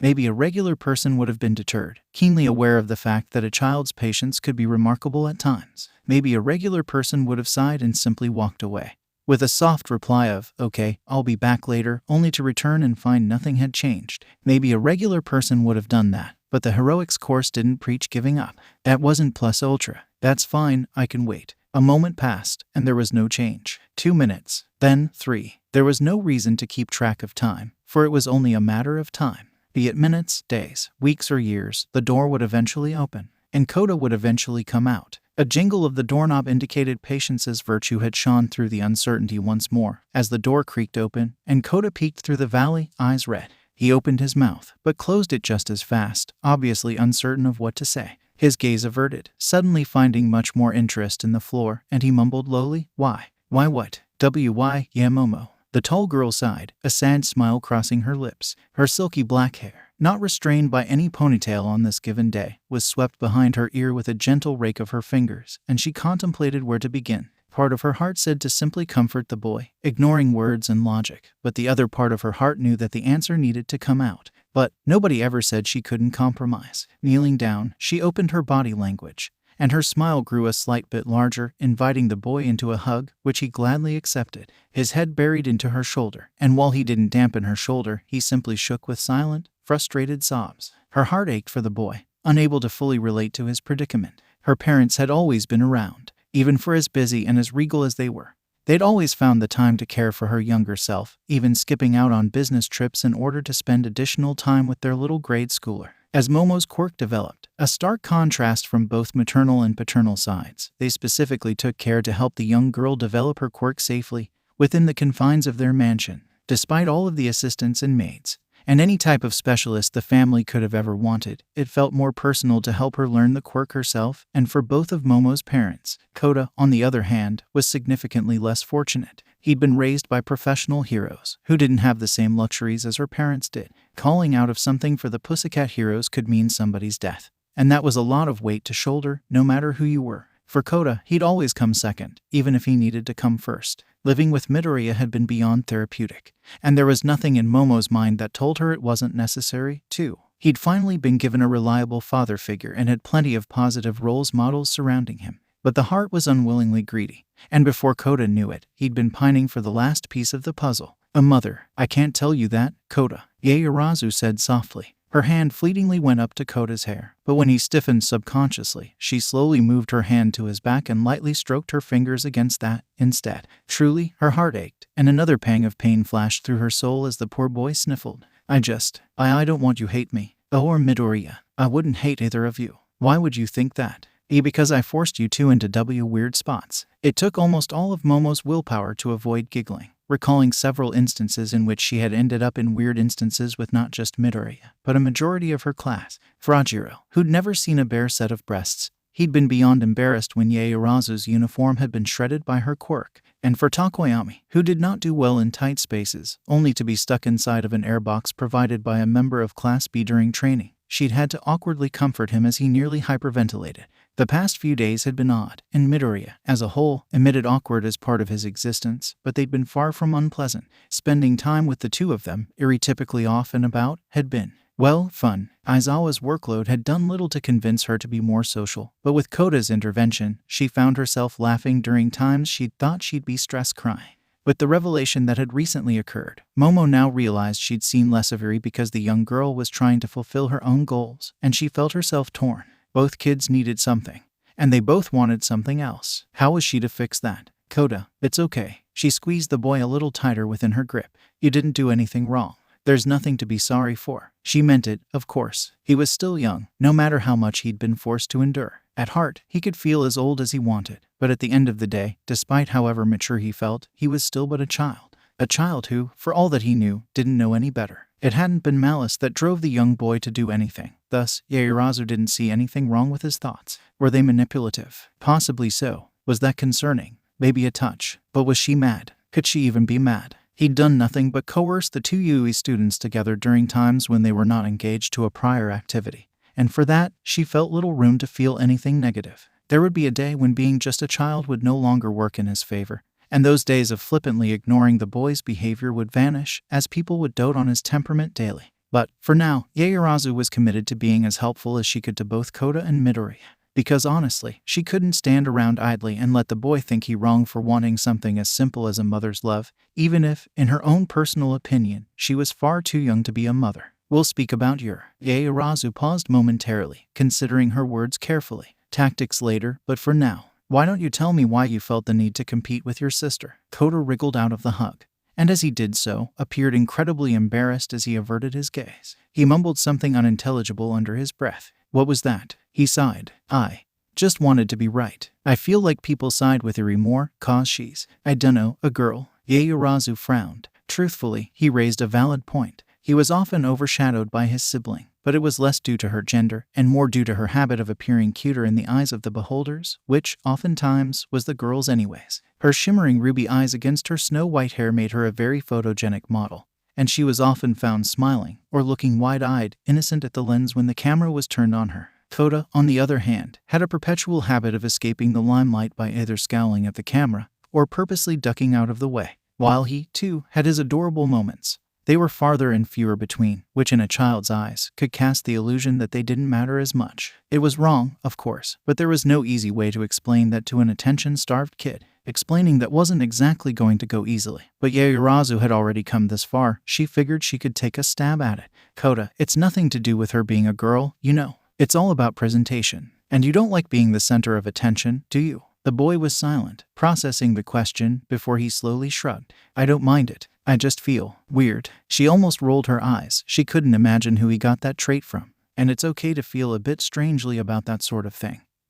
But Eri doesn't feel that same way, and because of that, people will sometimes pay her more attention. Momo paused. She didn't quite like the way that sounded. It had flowed much better in her head. With a sigh, she tried backtracking. Just because people take more pictures of Eri, or pay her a little more attention, it doesn't mean that they don't like you, or that because you're a boy, they don't think you're right. Sometimes, people just do that. Kota looked up at Yaoyorozu, confusion written all over his face, to her dismay. Why do they do that though? Because, well, they just do. For a moment, the boy was silent, processing all the information he'd been provided with. His face was scrunched up in deep thought, before finally, he shook his head and stuffed his hands into his pockets. I don't get it. People are weird. Momo sighed, partially out of relief, but partially because, well, he was right. Studying the boy, however, and digesting what he had to say, a thought occurred to her. You don't feel as if you need to compete for my attention, do you? He shied away, kicking awkwardly at the ground. And no, I mean, sometimes, yeah, but you're busy with school and stuff.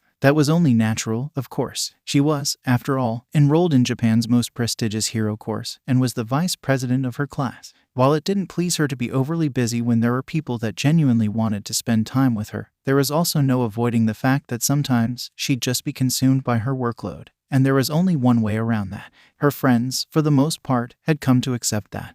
And they supported her entirely, which she appreciated to no end. But outside of that, no, and I don't feel that way with Izuku, either. I dunno. Frustration began slipping into his tone, a likely result of his attempts to dissect his motive.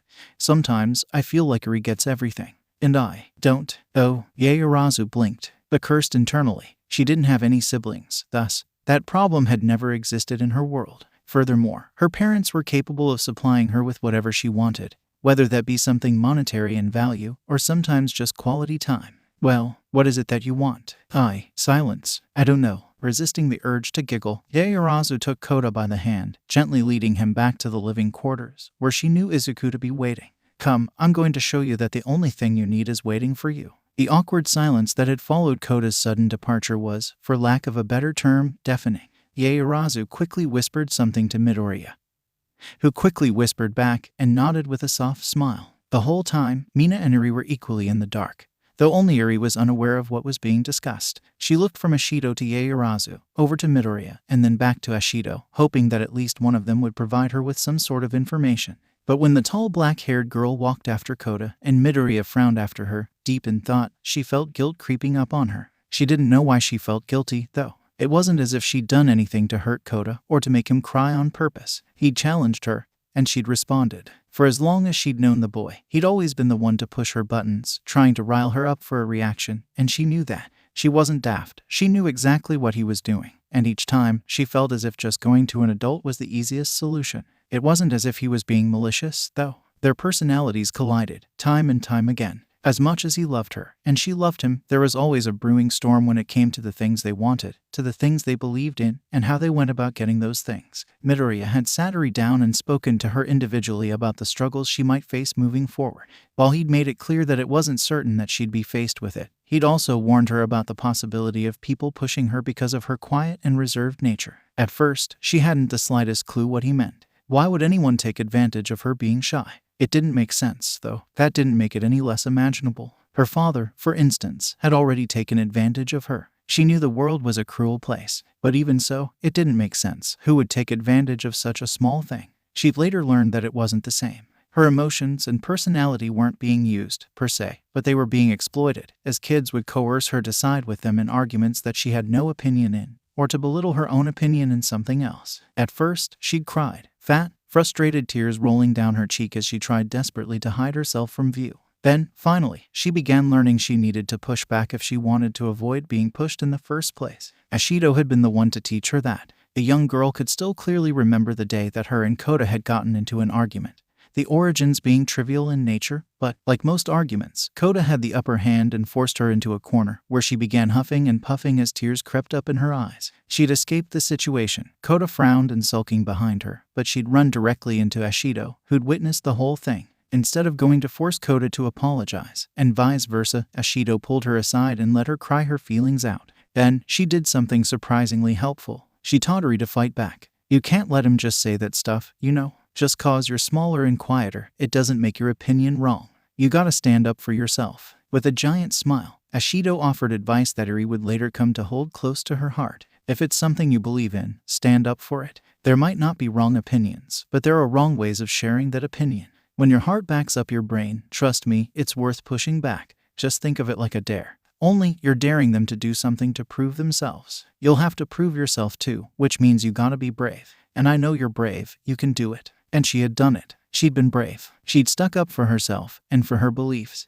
Only, it seemed that instead of her crying, this time it was Kota, and that didn't really make her feel like she'd won anything. Is this my fault? Eri asked lowly, staring at Midoriya mutter under his breath. Why would it be your fault? It wasn't as if she'd forgotten Mina was next to her, but she hadn't expected the pink girl to actually hear her. Yet, she had, and now the ball was in her court. I did what you said. What I said. Mina put a finger to the corner of her mouth and looked upward, as if scanning her brain for a particular memory. What did I say to do? To stand up for myself. Because Kota said I was wrong, but I know I'm right. I know it with my brain, she said, pointing to her head. In my heart, she pointed to her chest, and I made him prove it. Ashido blinked once, then twice, and then a giant smile crossed the pink girl's face, recollection shining across her features. There you go, Eri. She knelt down and hugged the girl, smothering her with the pride she felt. I knew you could do it, although it looks like it created some work for Midoriya.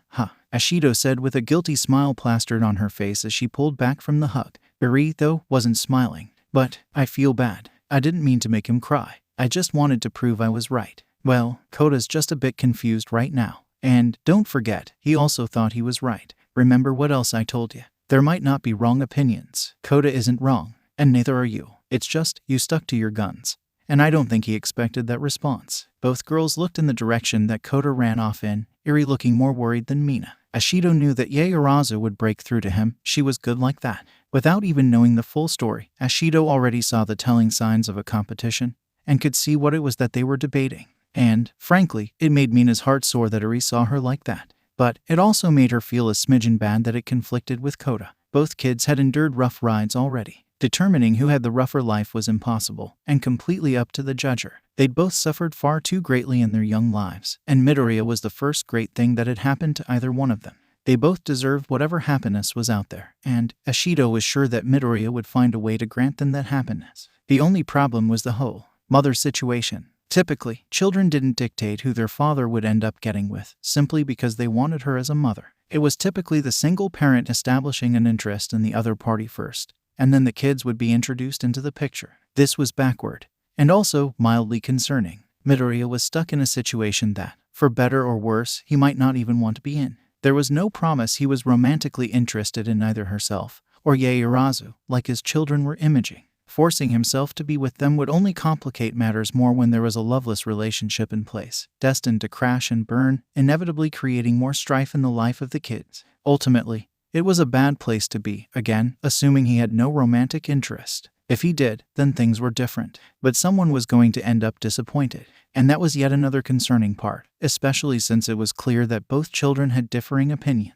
There was a lot for Midoriya to handle, moving forward. And, truthfully, Ashido felt bad for him, because somehow, no matter how he played his hand, there would be a loser. Do you think I was wrong? Ashido turned to Eri, putting a hand on the small girl's shoulder, and smiled softly at her. No, I don't. It was simple, and there was no backing evidence. But Ashido didn't feel she needed to add anything more. She had siblings, and she knew all about competition. From being right to being wrong, to feeling right and feeling wrong, Ashido had been in every position imaginable at some point in time. She'd been the accuser, the accusee, the enforcer, the enforcee, and in between all of them, and even to the present day. She knew that when it came down to it, just because something ended badly, it didn't mean she was wrong for thinking the way she did. Pleasing everyone, as she'd learned, was oftentimes impossible. Somebody would lose. And then, eventually, they'd cry, rage, or simply mope. Nobody accepted losing well. That was just a fact of the game, and it was widely accepted. Eri and Kota were in an unfortunate feud, but Kota hadn't been exposed to the other end of it. He hadn't ever been pushed like that before, and it showed. Eri hadn't exactly won, but by forcing him to act, he'd realized that he had to actually outmaneuver her, which he failed at.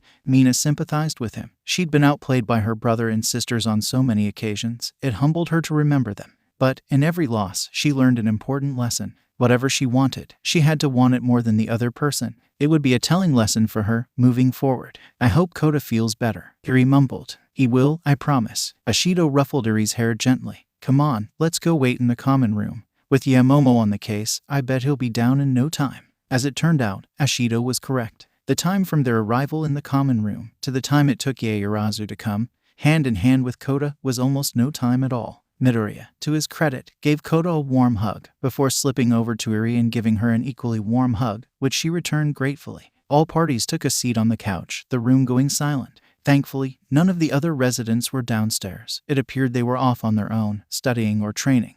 Whatever it was that heroes in training did during their free time. But as a result, there was a blanketing silence that spanned several moments, as neither child was willing to open up about the feelings that brewed beneath their surface. It wasn't hard to see. Both kids had parts of guilt and regret written all across their face, and it bled into their body language. But Midoriya knew better than to push them. He'd wait until they were ready to talk. That didn't mean he wouldn't prompt them, however. Who wants to start? Midoriya asked evenly. He was seated in the middle of the fray, opting to put himself in the possible war zone if it came to it. Momo sat to his left, and Mina to his right, each kid sitting on their opposite side. Really, it was the perfect arrangement to keep them from getting too heated. Vision did a lot to set one off, and having them separated was a big deterrent. Silence continued to reign. So, Midoriya waited. I'm sorry, Kota said in a low voice. He shielded his eyes, opting to bow his head in submission and acceptance of whatever punishment possibly awaited him. I didn't. His words trailed off, stymied by his lack of knowledge. Though he likely had a reason for his actions, Midoriya had no doubt that Kota didn't quite understand what drove him to act.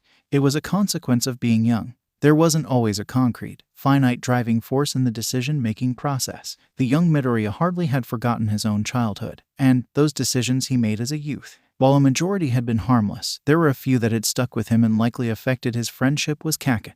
They were innocently driven, of course, but they reeked of simplicity, which made everything a little bit more difficult. Even though they'd had Kakin's best interests in heart, they often complicated everything, since it was the opposite of what the blonde boy wanted. A majority ended up souring their already tense relationship, straining the connection until it nearly broke, though it wasn't always the fault of the young Izuku. It was that which he held regret for, even if it wasn't entirely his fault. Nothing he could ever take back, nor did he particularly want to. But he knew better than to scold either of his adoptive charges. It wouldn't help them understand anything. No, he needed them to understand, which meant he'd need to clearly explain everything. If you're going to be sorry, you need to know why you're sorry, chorused both Eri and Kota, eliciting a small smile from Midoriya. It seemed they'd learned that lesson well enough, a lesson he had drilled into him by All Might. Right. He looked at Kota, then at Eri, and then back at Kota. So why are you sorry? Kota bit his lip. I was a jerk. To Eri. Then, I forced Yamomo and you to hang out. I am a jerk, too, Eri piped up, to the surprise of the small boy. I made him do it, and I forced you and Ashido to hang out. I am sorry, Midoriya inhaled.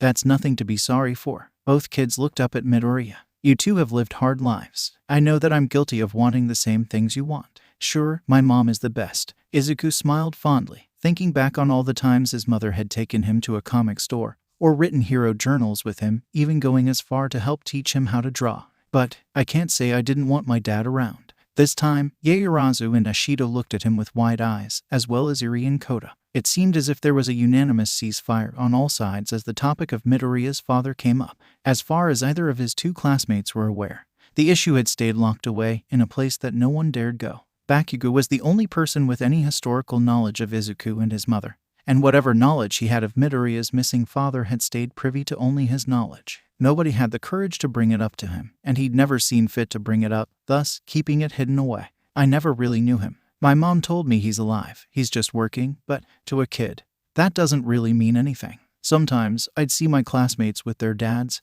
and think, why can't that be me? Or I'd imagine myself in their shoes. He snorted suddenly, a small smile touching his lips. It's kinda embarrassing now that I'm older. I just wanted a whole family, is all. That's what I want, too. Kota coughed softly, sensing the shift of everyone's attention onto him. Not that. I don't, I'll love you. Izuku felt his heart swell at that. I just want a complete thing, I guess. But I went the wrong way about it. Do you know why? It was a simple question, one without any expectations. It was prominently clear that Kota was sorry. His body language spoke more than his words did, but Midoriya wanted to see if the young boy could identify why his thought process had been wrong, simply beyond the guilty feeling that he felt. This time, it was Eri that spoke up. her soft voice breaking the muffling quiet. Because we used others. Midoriya nodded. Wanting something isn't a crime. Everyone wants thing. But you can't rope others into your desires, especially if you don't know what they want. Blissfully, Midoriya was unaware of the slight blush that touched Ishido's cheeks or the pondering look that crossed Yaoyorozu's face. The pink girl went as far as to whistle softly under her breath, drawing a hushed giggle from the pale-skinned child next to her. We could spend all night talking about this. Eri and Koda both kept their groans in check, or we could watch a movie. 4 pairs of eyes lit up at the proposition, and Midoriya quietly laughed as Ishido began teasing Yaoyorozu about her excitement. Koda began laughing, breaking the dam between himself and Eri as the snow-haired girl joined in, creating a soft melody of mixing chuckles that Midoriya simply basked in. There was still a lot that was unsaid, after all. He wasn't looking forward to when he was cornered by the 2 beauties next to him. But if his perseverance had taught him anything, it was that if he broke enough bones, the problem would eventually solve itself. "Come here, you two," he said with a wide smile and open arms. Whether or not he had secret magnets within his grip was a mystery, but suddenly there were 2 children, laughing within his grasp, giggling and snorting like nothing had ever been wrong. He squeezed them, chuckling along with them, before leaning down so he was near their ears, and whispered, "I hope I can be enough for you too, like my mom was." Their laughter simmered a bit, but they equally squeezed back, burying their faces into his sides. "You always have been, Dad. You're not Tiger, but you're pretty good at hugs, too. And, being a dad." Quietly, Midoriya peeked over his shoulder, spying the 2 girls that remained on the couch, their hands folded in their laps. His soft smile grew slightly as their eyes locked. Maybe they weren't their respective mothers yet, but something deep, deep down told him one day they would. And, as everyone snuggled in for a movie, blankets passed around, popcorn popped, and lights off, Midoriya couldn't help but notice how both of his munchkins picked their respective side before snuggling into his presence. While Eri cuddled into Ishido's side, with Koda burrowing into Yaoyorozu's, both girls exchanged a look, blushes on both their faces, as they shared a smile and nestled in, willing to open themselves to the idea that was now implanted in their heads. She was going to be late. A quick glance at her digital wristwatch told her that was a lie. She was already late. She was simply becoming later. A noise, something between a groan, a moan, and a growl escaped her lips as she tried to pick up her pace, weaving in and out of the students that were nonchalantly making their way to class. Did they not have midterm exams? They were at a hero school, one of the best and brightest in Japan. How could everyone afford to be so relaxed? Finally, after a few moments of desperate jogging, she broke free from the throng of people and made her way outside, toward Training Ground Beta, the towering simulation buildings glaring at her from a short distance. Why she had to meet separately from the rest of her class for their midterm was beyond her. The exam was tomorrow according to her homeroom teacher. For her to meet him in the training grounds was a little odd, but she was trying her best to be rational about it. Perhaps it had to do with her quirk. Rumor had it that they'd be fighting a pro hero from the school. Specifically, according to upperclassmen, they'd be put with teachers who would exploit their weaknesses and put them to the true test.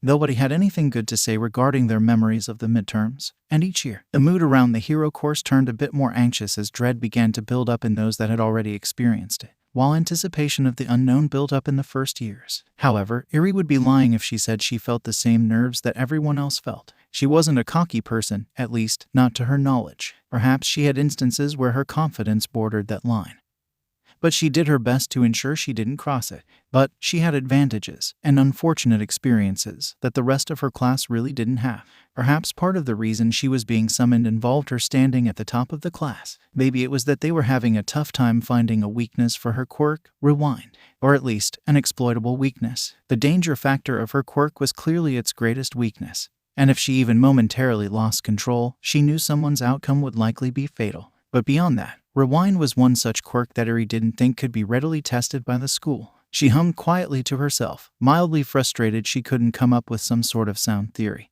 and continued making her way toward her destination. After what seemed like an age of running, she finally approached a looming concrete gate with a picture of Nedzu above it, slowing to a brisk walk as she took a moment to adjust her uniform.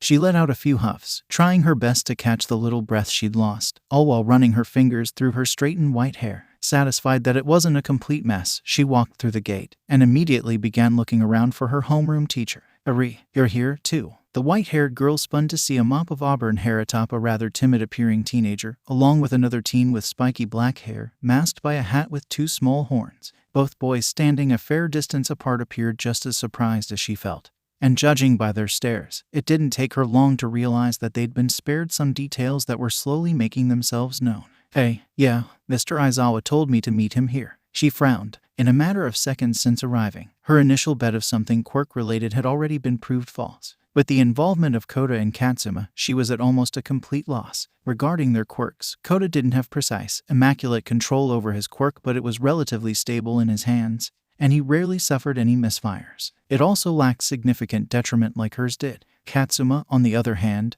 was a healer. He wasn't even a frontline fighter. He was training to become a support-type hero, though he still had his eyes dead set on becoming the #1 hero. Even so, his quirk wasn't exactly the most offensively designed quirk in their class. Powerful, definitely, but not offensive. It also lacked any drawbacks to those it was used on. The drawbacks were entirely on his body.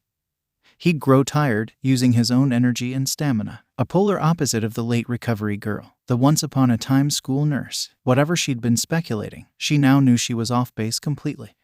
A gruff, tired-sounding voice broke the girl's thought patterns, drawing her attention to her homeroom teacher emerging from around inside the nearby mock building. He seemed just as exhausted as ever, though his once scruffy appearance was now tenfold, thanks to a black beard he now adorned. The same black, loose-fitting clothes hung on his body, with the capture tape snugly wrapped around his neck. "Izumi, Shimano," he greeted just as gruffly. "You sure took your time getting here." The three students looked to one another, confusion remaining evident on their expressions. Not that their homeroom teacher always made perfect sense. For a man that lived in rationality, he had some moments that were downright confusing. Mr. Aizawa, you said the practical was tomorrow." She trailed off, hoping that her half-ended question would be enough to prompt an explanation from their teacher. However, with his bored, unchanged expression, she sighed internally, realizing she'd have to get directly to the point. "So, why are we in the training field today?" "Yeah, didn't you say for everyone to take it easy the day before?" Kota added somewhat uneasily. Aizawa held his expression for a second longer, drawing a further amount of nerves from the three prospective heroes, before he sighed and broke eye contact. Lamely, he used his head to gesture to the building he'd come out of. "The answer is simple, if not a little impractical. Your assigned teacher is an old student of mine." All three current students looked at one another, even further puzzled. Creati, from time to time, came to assist with general heroics, and their rescue training was occasionally supervised by Froppy, one of the better-ranked rescue heroes. The Golden Class, it was dubbed, which had survived multiple villain attacks and was famous for producing the top of the top heroes. No other class in UA history had bore as much fruit as that class did. Each and every student wound up impacting the hero community and making a name for themselves. Granted, there was a lot going on during their school year, but even so, it was something remarkable. And, somehow, it was the first class the trio imagined when Aizawa mentioned a former student.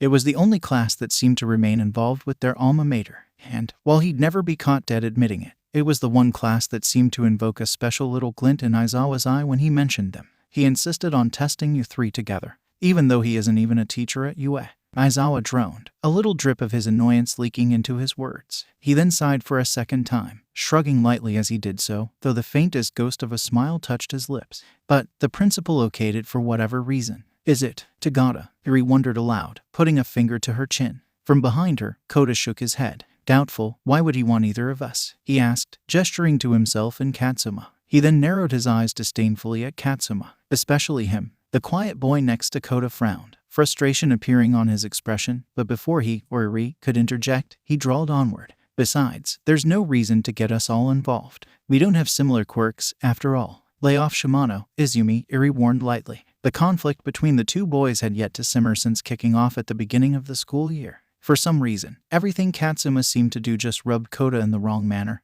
and for the maintenance of her sanity, Iri could not figure out what the catalyst was. She sighed, seeing no reaction from the black-haired boy. Instead, she turned back the building that stood in front of the trio like a well-placed obstacle. "It sounds like a Tagata move." But Iri trailed off, muttering to herself. She continued staring at the door that likely held their examiner behind it, as if waiting for the monster of a man that was Mirio Tagata to pop out and challenge them energetically. It was a Mirio-like move, but it didn't seem to have all of Mirio's fingerprints on it. He enjoyed training with Iri, and always popped in unexpectedly. He didn't really do requests like the current request. Besides, the last she had heard, he was out the area, taking care of a mission request on an off-island.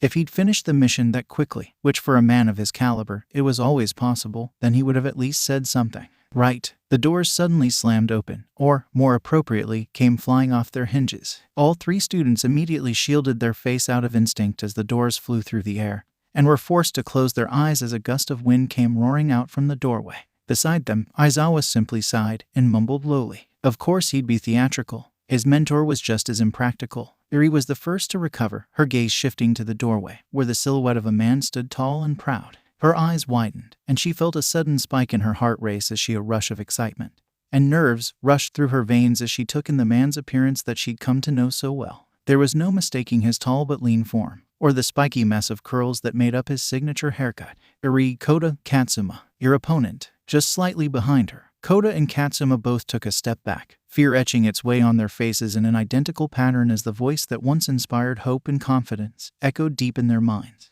It was such a simple phrase, but a phrase they never thought they'd hear him utter toward them. Will be me. The first step he took, the ground actually cracked under the strength and aura he exuded. His smile was genuine, then again, it was always genuine. There were different inflections. All three students could attest to that. He had his heartwarming smile, also known as the smile that could make them feel so safe. There was the nervous smile, which he wore quite frequently back when they were all kids and he was just a prospective hero. But his most recognizable smile, his determined smile, the same smile that he gave his opponent before he utterly crushed them flat, the same smile he was giving them. His vibrant green eyes betrayed the competitive spirit he released, as they softened when he gazed at each individual student.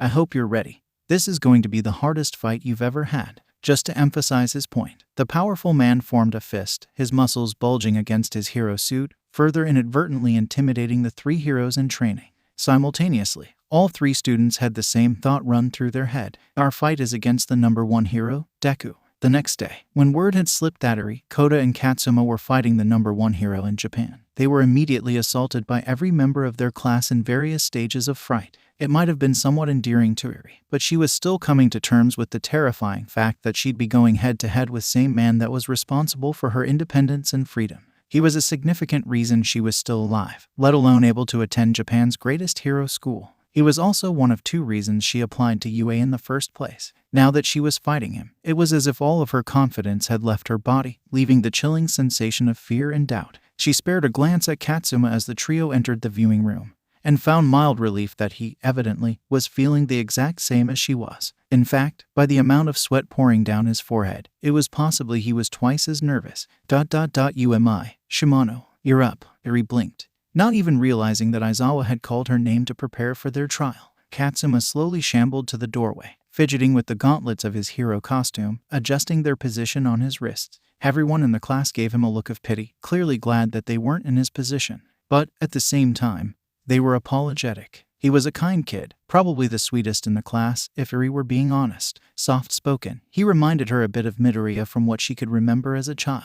He wasn't a fighter in the first place, so to fight the top hero had to be the most unfair matchup possible. Kota, on the other hand, I'm going to beat him. The room was silent. There was a tense air that filled the area. Every other student simply staring at Kota, waiting for him to say something else. When he didn't, the small crowd simply parted, allowing him out the door that would take him to the bus for his trial. Nobody knew what to say to such a bold claim. When he reached the doorway, he didn't turn around, but he did speak once more. I have something to prove. That's why I'll win. There was something more in his words, something that Eri suspected most of her class wouldn't pick up on. They were smart kids, for the most part. Her class scored near the top of the spectrum for grades. They had powerful quirks, and had commanded everyone's attention during the sports festival. However, they were mostly all missing the real-life exposure that came with being a hero. They were missing the desperation that came when things went wrong. They didn't have the real-world experience with villains, or with danger like she had. And while Eri didn't know Kota's story, she knew that he came from a family of heroes in the Pussycat Squad, and, by extension, she knew of the tragic role that Squad played during All Might's last stand. It didn't take her much to deduce that Kota had seen something similar to that of which she'd seen. He knew that same fear that came with being face-to-face with death and destruction. That's why I'll win, because I have to. There was always the chance that she was wrong, but something in her heart told her that she wasn't. Eri, one of the girls asked cautiously. She couldn't tell who, her mind was far beyond attached, and she blinked several times, trying to collect herself. She turned to her classmates and offered them a bold smile. The same bold smile that both Lemillion and Deku had taught her as a child. The same smile that led everyone to anoint her as the next Deku. Because she wasn't just fighting one of her mentors. She was fighting to assure herself as the top student in 1A. Let's do our best. She raised her fist in the air, and her classmates eagerly joined her, shouting plus ultra. Their raucous cheering almost inspired Eri enough to feel confident fighting the monster she was to go against. It almost created a spark of hope in her chest. But yet, as she stepped onto the bus, which would take them to their sure defeat, she didn't feel any better. And as she disembarked, she numbly realized that the trio had absolutely no plan in place, causing a wave of nausea pass through her stomach as the reality of their situation came crashing down upon her. She was really about to fight one of the most powerful men on the planet. She, a 16-year-old, was going to fight the same man that had gone toe-to-toe with her abusive pseudo-father and had one-shot every single abomination he created during his fusions. In the eyes of a youth, she remembered thinking that Deku was comparable to a deity, because, in the eyes of a 7-year-old who'd known nothing but torture and misery, he rose above everything and did what she never even considered possible. As she'd grown older, she'd slowly begun to break down the pedestal he was hoisted on, but truly, nothing could remove him from the eyes of the child that she still truly was. "You'll have less than 5 minutes to devise a plan," Aizawa said. Why he'd accompanied them was a mystery to the students, but his bored expression seemed different than normal. "If I may advise you, consider why you're fighting. You three have different weaknesses, but the same core weakness among you. Only when you figure that out do you have a chance at finding the solution to this problem. Good luck." With those last parting words, Aizawa took the bus away, leaving the trio in a state of complete befuddlement. "The same weakness," Katsuma repeated softly. "What weakness is that?" "It's probably in our fighting style. How we approach a problem," Eri wondered aloud. It was the only thing she could figure out based on everything provided. Katsuma and Koda had two completely different approaches to fighting, as well problems in general. Because of the vastly different applications of their quirks, and mixing her own in, the test was very likely not intended to be testing their overall quirks, but instead, how they approached an opponent stronger than their current capabilities. Eri shook her head. It still didn't make sense why Deku of all people was leading their test. Surely anyone else from the staff could have done. And why did he want to test the three of them specifically? If he wanted to test her because of their history, then why not select her individually? Why involve Katsuma and Koda, of all people? Two classmates who didn't really get along. "TCH, Eri blinked, breaking her silent musings, and turned to Koda, who was carefully adjusting a nozzle on his hero costume. "You two don't need to fight. I'll take on Deku alone." For a moment, neither Eri nor Katsuma spoke. "Are you out of your mind?" Koda lazily drew his gaze up to meet the auburn-haired teen's outburst. It was unlikely him. The anger, mixed with incredulous disbelief, gave his voice an unusual edge. "You want to challenge Deku alone? He'll destroy you. He'll destroy all of us head-on.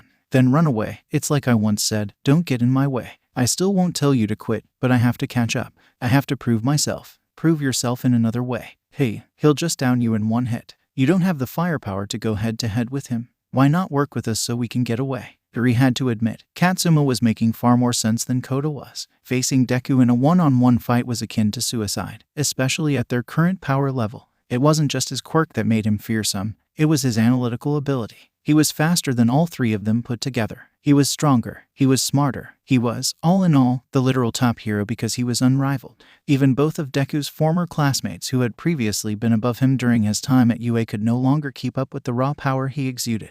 What she'd experienced when he used his quirk during the raid on the Yakuza all those years ago. He was beyond that power. He had found even more. And it was impossible to compete with. "I will buy you time. Neither of you can fight him. I'll distract him so you two can get away." "This isn't up for debate," Koda said, eyes narrowing at Katsuma. Before the cell activation quirk user could argue, there was a horn and a voice that spoke over a loudspeaker. "Team A, practical exam. Ready, go." There was no more time for debate. All three prospective heroes knew that. While there was clearly some unsettled tension, both boys put their feelings aside as Eri took the lead, immediately searching to a route that would keep them out of view. Deku's ability to gain aerial vantage points made him a difficult opponent in the first place. And there was no doubt that this match was comparable to a hawk hunting a rodent, and, unfortunately, they were the rodents. "There," Eri called, pointing toward an alleyway obscured by the overhanging rooftop of the building next to it. Immediately, she began heading toward the alley, glancing behind her to see Katsuma hot on her tail. But Koda moving forward purposefully, as if he didn't hear her. Rather, just like he'd pledged, he was heading directly up the middle, straight where Deku was sure to be waiting, if he wasn't already in the skies. Upon reaching the edge of the alley, she turned to Koda and hissed, "Can we at least figure out the route first?" He didn't respond, however. In fact, he didn't even turn his attention to her. He was completely focused on the road in front of him. "Koda," Katsuma tried desperately, irritation seeping into his voice. But his voice never made it to Koda. A rush of wind roared through the streets of the city, carrying twisted metal, chunks of concrete, and heaps of scattered debris, destroying anything and everything in its path. The roaring sound it made completely blanketed any plea that Eri or Katsuma uttered in that moment. It also sent them sprawling backward, the ground becoming too uneven to sustain their footing. The world went dark for a brief moment. Then, from the dust and ash, Eri saw a lone figure approaching. His aura, his build, his confidence. There was no mistaking what she'd once considered the warmest hand to comfort her. That, unmistakably, was Deku. Talk about a blast from the past. Only, last time, I was on the receiving end of that. He joked so idly that Eri wondered if he was even taking the exam seriously. He grinned from ear to ear, casually studying his handiwork. Pipes that leaked water, rubble that crumbled to dust, destruction that was only capable via massive power. It was terrifying how strong he really was. Witnessing his strength up close, it was clear Deku was unrivaled. His gaze turned sheepish as he rubbed the back of his head. Recovery girl would have my head if she saw me do that. Before he had a chance to turn his gaze, Eri saw movement from the corner of her eye. From the debris, a torrent of water came rushing forward like a roaring river. The white-capped water came within inches of Deku, and, for a second, Eri thought they'd caught him by surprise. But to her dismay, a black tendril of energy snapped through the rushing water, parting it directly down the middle so that it missed the distracted pro-hero.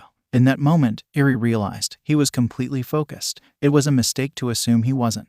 Good tactic, catch me off guard and strike. Deku's voice was praising, but the tone, despite the encouragement, seemed ominous. A dark vibe hid under each syllable, twisting the praise into something else entirely. But surely that's not it. He didn't even rush forward. He didn't have to. A single step, dust sent skyward as his steel-clad boot came down, sent a paralyzing fear throughout Eri. All of a sudden, her bravado had faded, like it had never been present in the first place. Any trace hope she had of winning had been completely smothered, and she hadn't even done anything yet. The fight was barely 20 seconds in.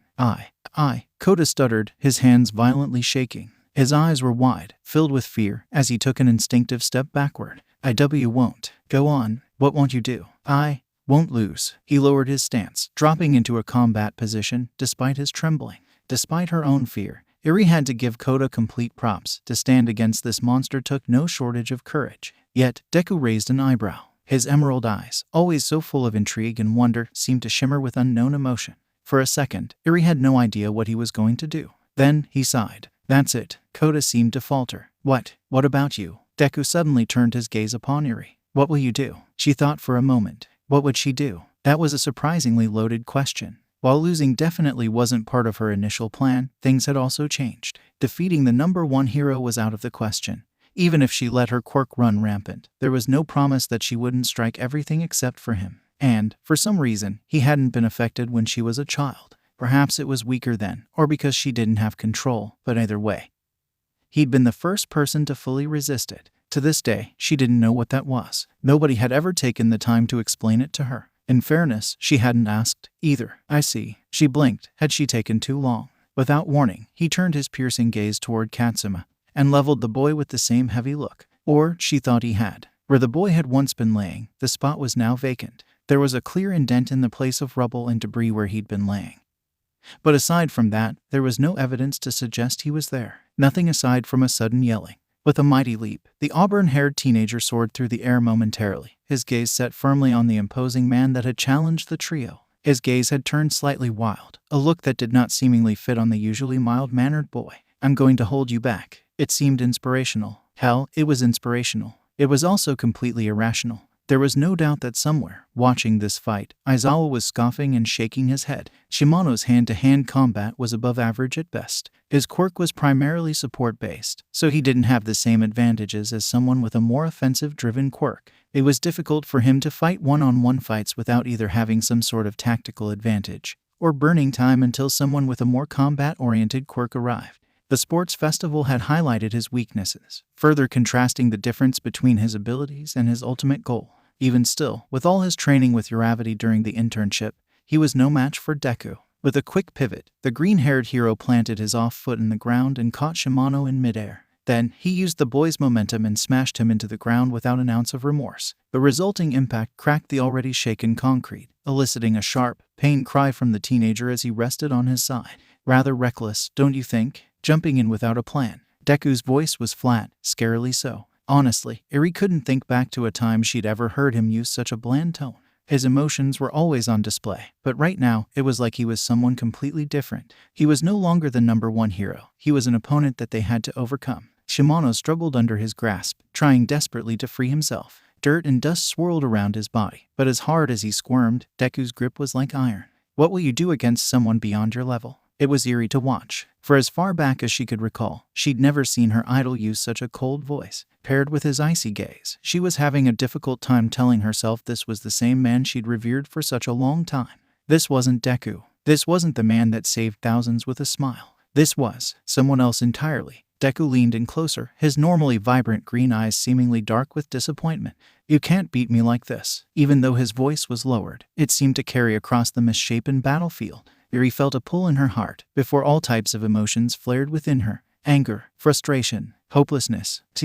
Then I'll just have to go beyond. As soon as those words were spoken, Shimano's body was engulfed in a green glow. His face was marred by tears and his anger, but even within his emotions, Eri could see that his fighting spirit hadn't dulled in the slightest. And as he pounded his fist into the ground, she realized what he was doing. Cellular activation, stimulate. As Shimano, wait, it didn't matter. Her voice wouldn't stop the teen's decision no matter how loud she yelled. Midoriya raised an eyebrow, seemingly impressed for a brief moment. Then, several tendrils of jade and black energy erupted from his left hand, smothering Shimano's body and coiling tight around him. A pain cry escaped the mess of bonds as they suddenly tightened, further incapacitating the cell activation user's body. His green aura was shattered by the sudden suffocation. A torrent of water rushed forward, but was disrupted by a gust of wind from the number 1 hero's right hand. A growl came from Kota as he stomped his foot on the ground, before summoning another wave of water from his fingertips, this time trying to create a small waterspout. "Yuri, get your head in the game." The snow-haired girl blinked, hardly even realizing that Kota's cry was directed at her. But when their eyes locked, she realized the look of desperation written all across his face. She needed him. With a mighty cry, Eri let go of the dam that held back her power and allowed her quirk to roam free for the first time in a while. Brilliant beams of golden energy danced from the soul horn on her forehead, striking the environment in unpredictable manners. Once upon a time, Eri hadn't known how to control her power, but now she did. She'd come far. She could win this for them. It took focus to direct her power. It was a strenuous and draining process, even using a little bit of it. She'd worked hard to learn to control its existence, and she'd come far in the process of using it. The longer it went on for, the more feverish and delirious she'd become. But now wasn't the time to worry about that. She had an opening. She knew it would take everything to bring down Deku, so that was what she would give. The beams combined into one large ray, enveloping Deku in a mix of dancing static and raw golden energy. Surprise seemed to overtake him as he released his quirk's hold over Shimano, giving Kota the moment he needed to snatch the damaged boy away with a swirl of the waterspout. Once she was sure he was clear, she expanded her desired target zone and upped the power of her quirk. She wouldn't erase him. It was only an exercise, and she was stronger now. She would only neutralize his body. She would be selective, be decisive. She could control what was turned back. And for how long? Gone were the days of having no control. She could do it. All she had to do was neutralize him for a moment so her team could escape. While her quirk was one large, concentrated beam, she had purposely devised multiple beams to neutralize each of Deku's quirks. One for float, one for black whip, one for danger sense, one for all itself. By pushing herself, she could rewind his quirk factor and limit his access to his power. It was nothing more than shrinking the container that his power emitted from. If she made it smaller, he in turn would have less power available. Yet, despite the energy surging around his body, Deku couldn't look more calm. His jade eyes locked onto her, and she was seized with fear. His normal lightning was missing, but he looked smug, like he knew something she didn't. Slowly, he crouched down, drawing his arms close to his body. Fajin. Yuri's eyes widened. It wasn't possible. He couldn't possibly still have access to his quirk. She was neutralizing it. She had temporarily rewound his quirk factor. His strength should be re-smash. A spherical cloud of dust and debris began rushing toward the snow-haired girl as she helplessly watched, unable to do a thing to counter. The moment the shock wave hit her body, her equilibrium disappeared as she was sent tumbling through the air like a doll in a tornado. When her body hit the ground and rolled against the pavement, she was all but numb. Her quirk, powerful, though difficult to use, had never been outmatched before. She'd never been neutralized like that. She had won the sports festival. The days of being useless were gone. And yet, she felt the same as she had when she'd been locked away in a room, unable to lift a finger for herself. Rai, half-lidded, her gaze was unsteady, and her vision swam with floating black dots. It sounded like she was underwater. For some reason, she could barely feel her limbs. It was tempting to give in to the growing desire to sleep. She was already laying down, so why not just close her eyes? Eri, that was her name. Why was someone? It was like an out-of-body experience. She already felt nauseous and lightheaded. But a wave of nausea rolled through her stomach as she suddenly felt weightless once again. Her vision changed, and even through the spinning and swirling, she could make out the disappearing light as shadows took over her sights. Then she felt warmth on her back, and her senses started to clear up. The first that returned was her sense of pain, and, oh boy, was she in pain. On any other day, she might have been embarrassed that someone had to witness it, but today was no other day, and she could frankly not give a damn if someone watched as she rolled on her stomach, pushed herself to all fours, and threw up painfully. Her stomach clenched and her lungs burned, as tears pooled in her eyes against her will. She retched twice more, each time her chest and stomach feeling as if they were catching fire. For a moment, it felt like she was suffocating as she coughed over and over, spitting out the wretchedly bitter taste of bile and halfway digested food. As should we comfort her? No, you idiot. Just let her be. Her cheeks burned as she realized her two teammates were watching her puke all over the ground like some helpless damsel. Indignation didn't do her justice. Yet, as she adjusted to try and hide herself a bit, she felt another wave of nausea and proceeded to upchuck a third time. Damn it. From behind her, she could hear Shimano groan in pity, which she wanted none of. The auburn-haired boy was sweet, but she was not someone that needed anyone's pity. Before she could say a word, she heard Kota's growl, followed up by a low thud as he presumably smacked something. That was shit. We warned you to wait. Deku is, he's, that. There were sounds of a scuffle, followed by several hissed curses from both boys, before another thud. Shut up, okay. Just shut up. A sniffle. I don't need you butting in, okay. You, Ori. I can handle myself. I can win on my own. With the nausea fading, Eri took the gamble of sitting up so as to get into a seated position. She weakly shuffled away from the puddle of vomit, wrinkling her nose at the smell and sight. It was during this time that she took in her surroundings, as taught by Aizawa personally. They were in an alleyway. A large metal staircase obscured their sight from the sky, giving them a slight shield from Deku should he be flying around for them. Otherwise, they were deep into the alley, the damaged street they were once on no longer within sight. The looming buildings overhead cast a nice, cooling shade over their small retreat. Using one of the buildings, Eri laid her back against the stone foundation, before staring at her two partners physically quarreling with one another. Kota had Shimano by the collar of his costume and had him pressed against the building opposite, a look of rage on his normally disinterested face. Why bother? Eri asked, breaking her silence. Shimano gave her a look, happiness she was awake enough to talk, but concerned enough to cause a prickle of annoyance to run through her. She was okay, she didn't need his concern. He's already proven in under a minute, he can wipe the floor with us. Kota roughly shoved Shimano into the wall, though he let him free in the process, allowing the timid boy to massage the collar of his costume and eye the black-haired boy with irritation. Then Kota leaned against the wall, folding his arms over his chest. You wouldn't understand. Then help us understand. Shimano countered heatedly. If you don't want help, fine, but you're gonna have to tell us exactly why we can't help you. Because, all of Kota's red-hot anger faded. And for the first time since Eri had met him, he looked calm. Memories began swimming in the depths of his eyes. Of that, Eri had no doubt. She could see it in his expression. He sighed softly, turned his expression downward to avoid looking at the duo. Because Deku saved me as a kid, okay. He did it all by himself. And now, Kota took a deep breath. I need to show him I can do it, too. Okay, sadly the chapter is over. And if you enjoyed the video, just leave a like and subscribe with post notification, so when the next chapter is ready, you will be notified. Okay, see you in the next video. Bye.